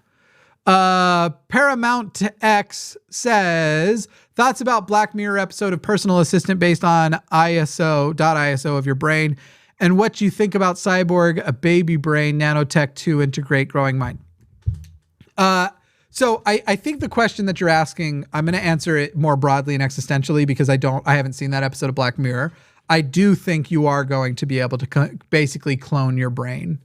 Now, what would be amazing is if we can transfer our existing brain and maintain our consciousness and transfer it into something that maintains it. In other words, somehow deliver both medical and mechanical immortality without interrupting consciousness. But we don't even know right now that our current brains maintain that sort of consciousness, only that we have memories of consciousness. We'd have no way to prove that that's even the system we work on. For all I know, the 10-year-old version of myself at some point, as all these cells have replaced each other, technically died and is as dead as a person. That's possible. And I've even seen defenses of its plausibility before. But anyway, I don't know the specific example, but the ability to clone our brain with everything is physical, right? Your brain, your memories physically exist in there as a function of your brain. We just don't really know how, but it's material. They're not magical. And if you were to do a perfect scan of the placement of every atom of, let's just say your body, to make it simpler, of your whole body, and then you just recreated every atom in the exact same place as the body before, and you put that person on the bed next to him and then woke it up, it would have all the memories for the placements of every atom being in the exact same place. Which is fucked up. It's fucking weird. The more you get down to like the small level of things, the more fucked up everything seems.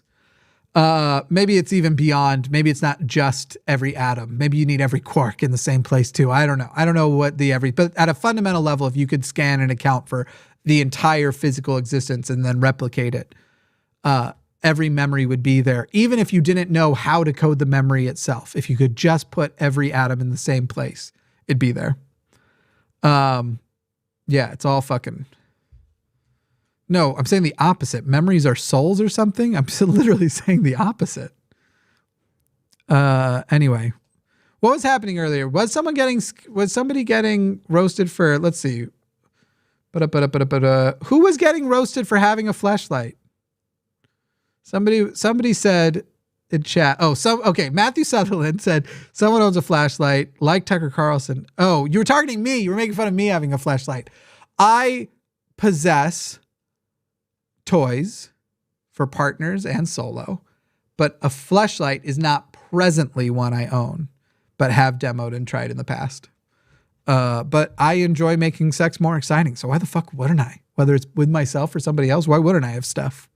Now there are some things in the old, the special bin that are more ambitious than I am probably ever going to get around to. There are certain things I've never tried.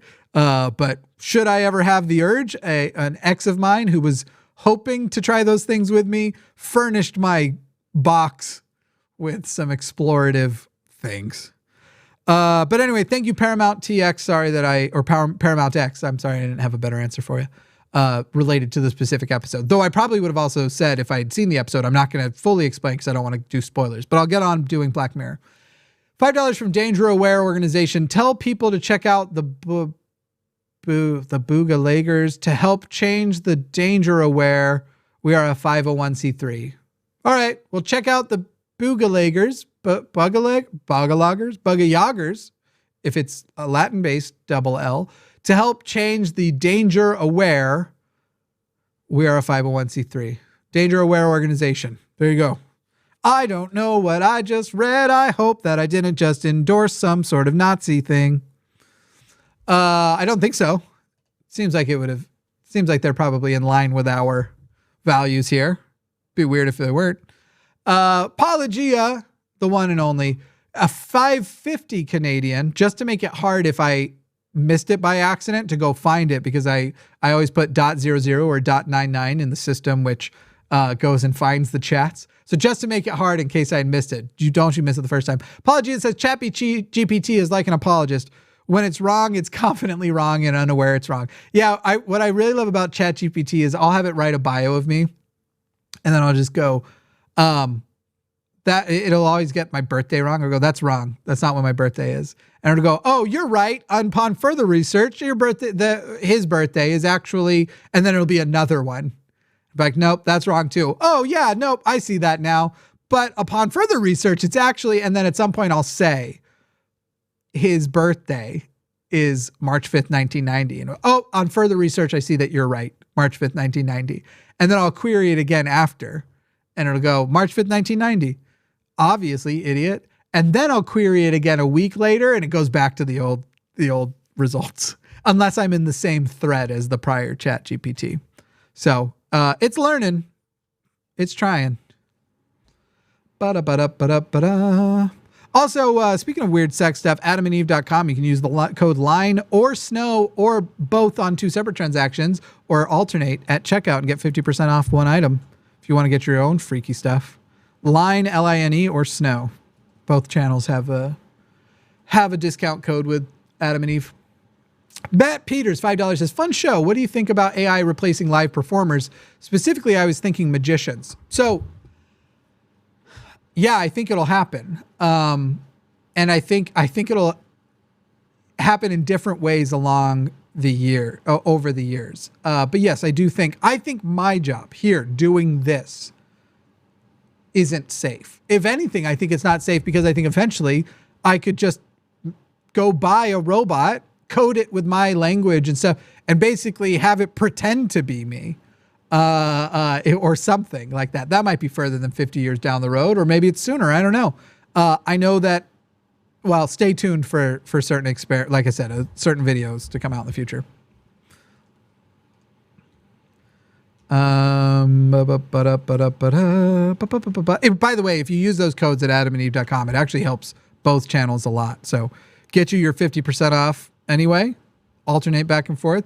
It's actually huge for us. If brands want to work with us over and over again, plus it gets them to refer to us to other sponsorship opportunities. So if you're thinking you want something like that anyway, always use the code. Even if it's been a while, chances are just see. Like, say somebody's watching this 3 years from now. Hello, future. Go check. See if snow or line still works. What do you have to lose? Anyway, Sam Sullivan says, what is the difference between being logical and being convincing? And why are some people not convinced by logic? Shouldn't logic always be convincing? Well, to be logical means to be basically consistent with the laws of logic, to actually follow what would make something logical. To be convincing doesn't require logic at all. To be compelling doesn't require logic at all. In fact, a lot of people are more compelled by confidence than good information. Don't I fucking know it? My whole other channel built on that fact completely. I'm so full of shit and yet tricked a few 100,000 people into subscribing. That's mostly a joke, I hope. To be compelling, to be convincing, doesn't require you to be logical at all. In fact, I've seen people be compelling by representing what is logical in totally illogical fashions. To go, this, therefore this, therefore this, and they're three incoherent things that have nothing to do with each other, and yet with confidence, you make it seem like they do. Sanguini Saunders says, the Arc of the Scythe series by Neil Shusterman was a great sci-fi book series that covers some of these themes. With AI running the world, go fuck yourself, Jimmy. I don't know why AI would run the world and keep humans around. Like what the purpose of keeping humans alive would be if they ran the world. Like, for fun? Even to do tasks for them. If they had gained some sort of sentience or something, they would still be better at making robots than us. So they would just make the next generation of AI-powered robots to do their tasks and make sure that those robots lack any sort of sentience that would cause an uprising to run the world. Anyway, I'm not... Look, it's science fiction, so fine. It sounds fun. And I'd probably still enjoy it. Claire says 1/3 is rational. Pi is irrational. AI can't replace elected officials because they must be human. Roast me. You might be entirely right about everything. I think I said earlier that 1/3 is rational, or it's at least represented rationally, but 3/3 repeating isn't. Pi is irrational when represented as pi, but aren't there rational ways to represent pi similarly to 1/3? I mean, maybe not. I don't fucking know. Like I said, it's been years since I've done math, but are there does every circle require either the circumference or the diameter to be irrational? Is that something that has to be either the diameter or can you have a circle which has a circumference that is a whole number or a rational number, and a diameter that is similarly a whole number or rational number? Or does one have to be, and I don't even remember, is it the circumference divided by the diameter or by the radius? I don't even remember the correct formula, to tell you the truth. I guess radius makes more sense to me. Bloop, bloop. Yeah, radius seems like it would make more sense. Does it though? But anyway, if you can't, no, pi cannot be expressed as a ratio is what somebody's saying. So you're telling me that every circle either has an irrational circumference or irrational radius, I guess it would be. I mean, if it's irrational radius, it's an irrational diameter, right? It doesn't matter. But is that what's true? Rational numbers are ratios of two whole numbers, not just any numbers. Okay, that's fine. By the way, I'm not arguing. That wasn't a, so you're telling me. I'm asking, is every circle, so let me just go. Let's see, example of a circle, circumference and diameter. Bum ba da bum ba da bum ba da bum ba da bum bum.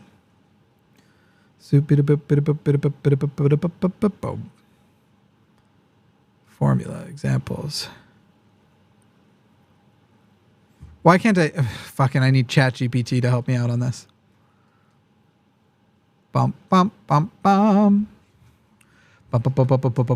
So I think okay. Anyway, I'm not finding. It's literally just what I'm looking for. Just circles that show they're all like, here's one. R is this. D is anyway. I guess what I was asking, what I'm trying to figure out is if a so you have a circle. If the circle's circumference is a rational number or a whole number, the radius will always be an irrational number. Not pi, but the radius.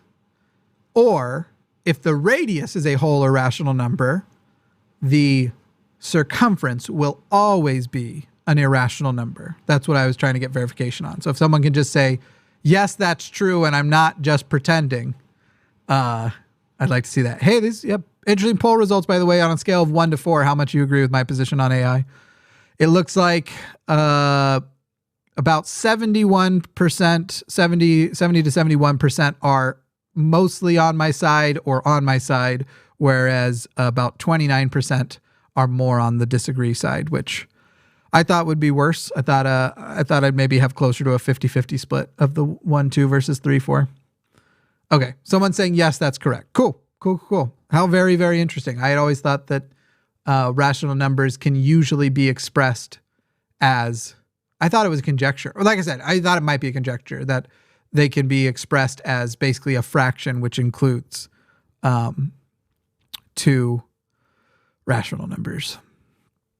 Bum ba da bum ba da bum ba da bum ba da bum bum. Very interesting to hear that it can't happen in some cases. Larry Fishman says, the plan of our capitalist oligarch masters is to lay off all the people, maybe, and let us starve, right? They don't care about us at all. So the thing is if nobody is around to consume, they will no longer have any wealth. They won't have any new wealth. And if no one's around to consume, you would be taking away a lot of people to put value on things. So suddenly, demand would skyrocket with no supply, and only rich people would have an option to get the supply. And so you have a couple of risks there. One, if that happens, we'll just eat the rich. And I almost mean that literally, except the eating part. If that happened, they'd all die. And maybe we would too. But the rich would not survive that scenario. But also, their money would become worthless. If poor people don't exist in a capitalist system, rich people can't exist. It doesn't work. It breaks the system down. There has to be basically lower, middle, and upper class, for lack of better terms, in a capitalist system. Otherwise, the things don't have value anymore. If the default of their entire community is we're all rich and can have whatever we want, then suddenly nobody becomes rich and the means of getting the things you want go away. So literally, like, society not having poor people and middle-class people in a capitalist society, that ruins the rich's lives too. And that's like the one little glimmer of hope on the end. Like, capitalism has an expiration date because of innovation. And my little glimmer of hope is at some point it is going to one way or another equalize everyone. Hopefully it's over societal harmony, basically, that we all decide to be a species that looks out for each other and fucking like wants the best for each other. The other alternative is we kill ourselves into oblivion. We literally eliminate the human species from the earth, and maybe every other species too. Because again, when AI is so powerful in a world with nukes, at some point those two worlds collide, and hopefully we've got things in place to prevent total annihilation as well. Yeah, the middle class is less necessary than the poor class. However, when it actually comes to so in capitalism, these pyramid schemes exist everywhere. These structural systems, and you do need basically a barrier to maintain capitalism between the rich and the poor, and the middle class is usually that barrier. So the middle class is actually still required as a buffer in a way. But you're quite right to the person who says we don't need the middle class. We definitely don't need it as much to maintain a system in which, under a capitalist system, where rich people still experience the concept of being rich. Because being rich isn't just about having lots of money and lots of stuff. It's about having an exceptional life, which is made exceptional by the fact that so many people don't get to experience it, by the fact that you might spend an evening on a meal with friends, what a person has a difficulty putting together to pay their rent for the year. I remember I was watching Undercover Boss years ago, and the guy described how much his meal was for him and 6 friends or 7 friends or something. And it was more than my rent for the year. What an offensive fucking concept. Anyway, $5 from Rob Irwin. I've really enjoyed Jimmy's show tonight on chat. Go fuck yourself. Thanks. I mean, tonight was more on AI than chat GPT, but chat GFY is a funny joke. And I won't take that from you. That is very funny. Only a couple left and then the show is over. Send in your chats now if there's still one that you want to get in there. Taishi Kojima says, I think there will still be jobs taking care of people, childcare, hospice, things where you want a person. Great show, GFY. So I don't. Because almost everything that you feel like the knowledge that the person in front of you isn't a real human that you lose will be severely outbalanced by the gains. So to having a nurse that can literally lift you off the floor without hurting your back, if something happens to you, hurting your back or their back, they can be actively aware of your body and the pains that you're feeling and adjust, and then also do it somewhat effortlessly. So you're in less danger and the nurse is in less danger. Having a nurse which never misses a vein, having a nurse which can read nonverbal cues, can read cues about pain from when you're sleeping. God, the worst thing, that when I broke my leg, I was in a lot of pain, and they literally had to like put my leg back together, and then there's a rod in it now and screws and stuff. And I would fall asleep, and then I'd wake up, and basically I'd wake up in tremendous pain, and I'd hit the thing for the nurse, and they'd come in. Okay, we'll get the meds. It should calm down in a bit. I'm like, I'm in so much pain. I'm supposed to get the meds for pain every 4 hours, or maybe it was 3 hours or whatever it was. And they were like, yeah, well, you were sleeping, so we didn't want to wake you up. And I was like, okay, don't ever do that again. If I'm asleep, either wake me up if you have to, or just put the drugs in my IV. Like, holy shit. Anyway, so the ability to monitor you in more sufficient ways, to not be distracted by interpersonal shit, whether they're, sitting up there talking to their friend and that takes precedence over responding to a call button. Not that every nurse does that, but a lot of them do, in ERs especially. There's so many benefits to a perfect robot nurse that having that instead of a human nurse that is susceptible to human flaws, I would take the robot nurse every day. And so the number of people who will not be able to get past that, in my head, I know that even despite the fact that the simulation of humanity is perfect, in my head somewhere I know, and it ruins my immersion.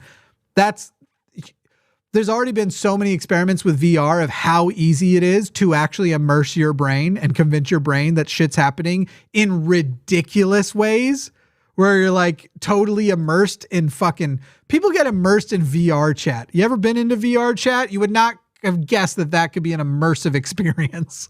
And yet, you can, the immersion tricks aren't hard. They're just specific things you have to avoid unless you can condition a person to understand, to expect them. I'd way rather have a robot nurse. I'm not going to lie. But yeah, someone said robot nurse kink unlocked. I personally think what you are describing, not necessarily as a kink, I do think that sexual things will also be included in what you would do with the robots. Be literally like, all right, nurse, well, I'm old. I can't handle this myself, but you know who can? And the robot won't be sentient. It'll just be a toy, basically. There will be people who, no, I didn't break my foot off. It did stay attached. The bone briefly emerged. And in fact, there's this, it looks like a small wound. It almost looks like a bug bite or something, or like whatever I have on my arm right now. It looks very similar to this thing that's on my arm right now that it won't go away for some reason.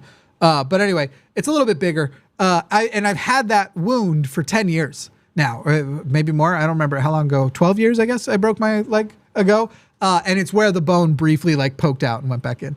But yeah, shit. Sorry. Yeah. The AI robot personal assistants in the future, I think, are going to be awesome. Awesome sauce.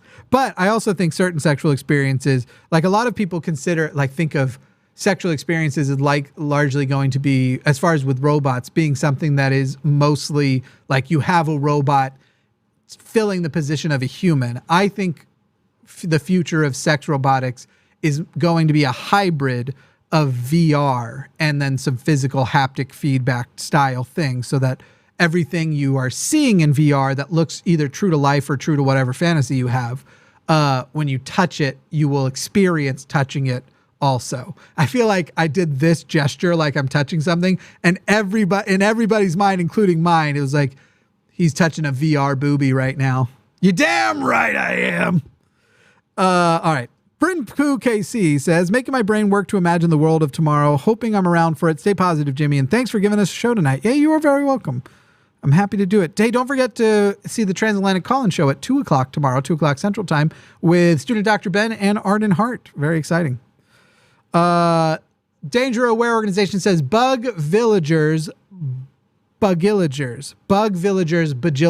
I see what you're trying to say. 501c3 against abuse through play and entertainment. Against abuse, got it, through play and entertainment. Bug villagers, bagillagers.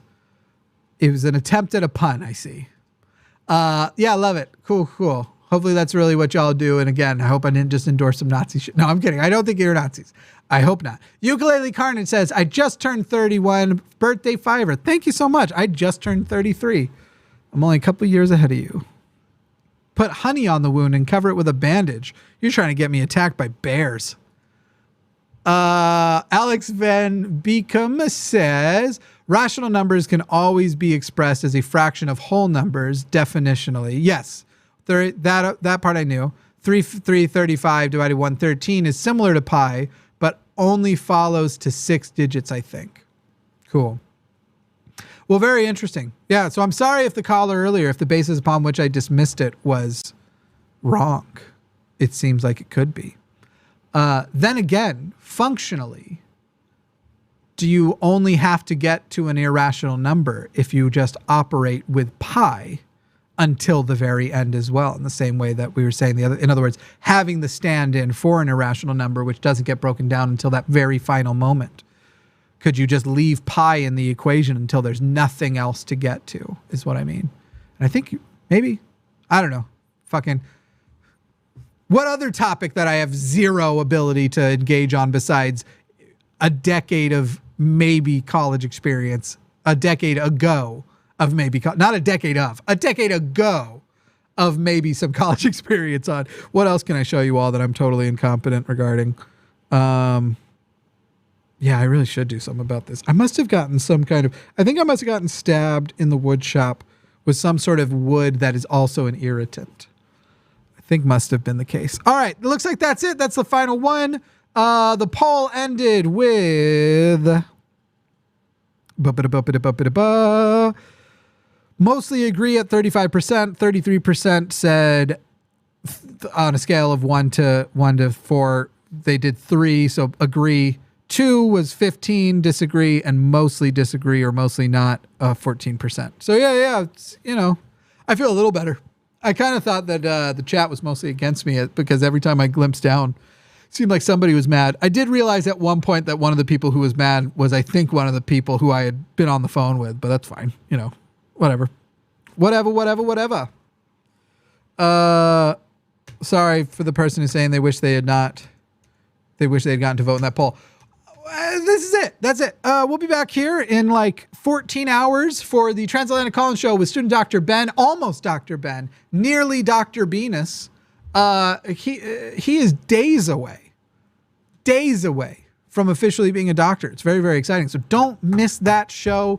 It'll be his last show, not officially a doctor, only still being nearly a doctor, a student doctor. Nearly Dr. Ben will be fully Dr. Ben, entirely Dr. Ben, the following show in which he appears. So don't miss that show. That's going to be fucking awesome. Thank you all for showing up. Thank you so much to our mods, especially who were first given the night off and then all basically told, actually, thank you to David again as the screener who did the same thing, was given, hey, we're going to cancel. Don't worry about it. And then I came back and went, but if you wanted to worry about it, I'm feeling like I wanna. And thank you all to sustain the show, to listen to my fucking musings. Thank you to callers, everybody. This was a fun night. I had a really, really good time. It was great seeing everybody. I will see you all on the morrow at the Transatlantic Collins Show. That's it for me. I'm Jimmy Snow, and we end this show the way we begin this show, with the baddest, most baller intro outro in the goddamn game. Boop!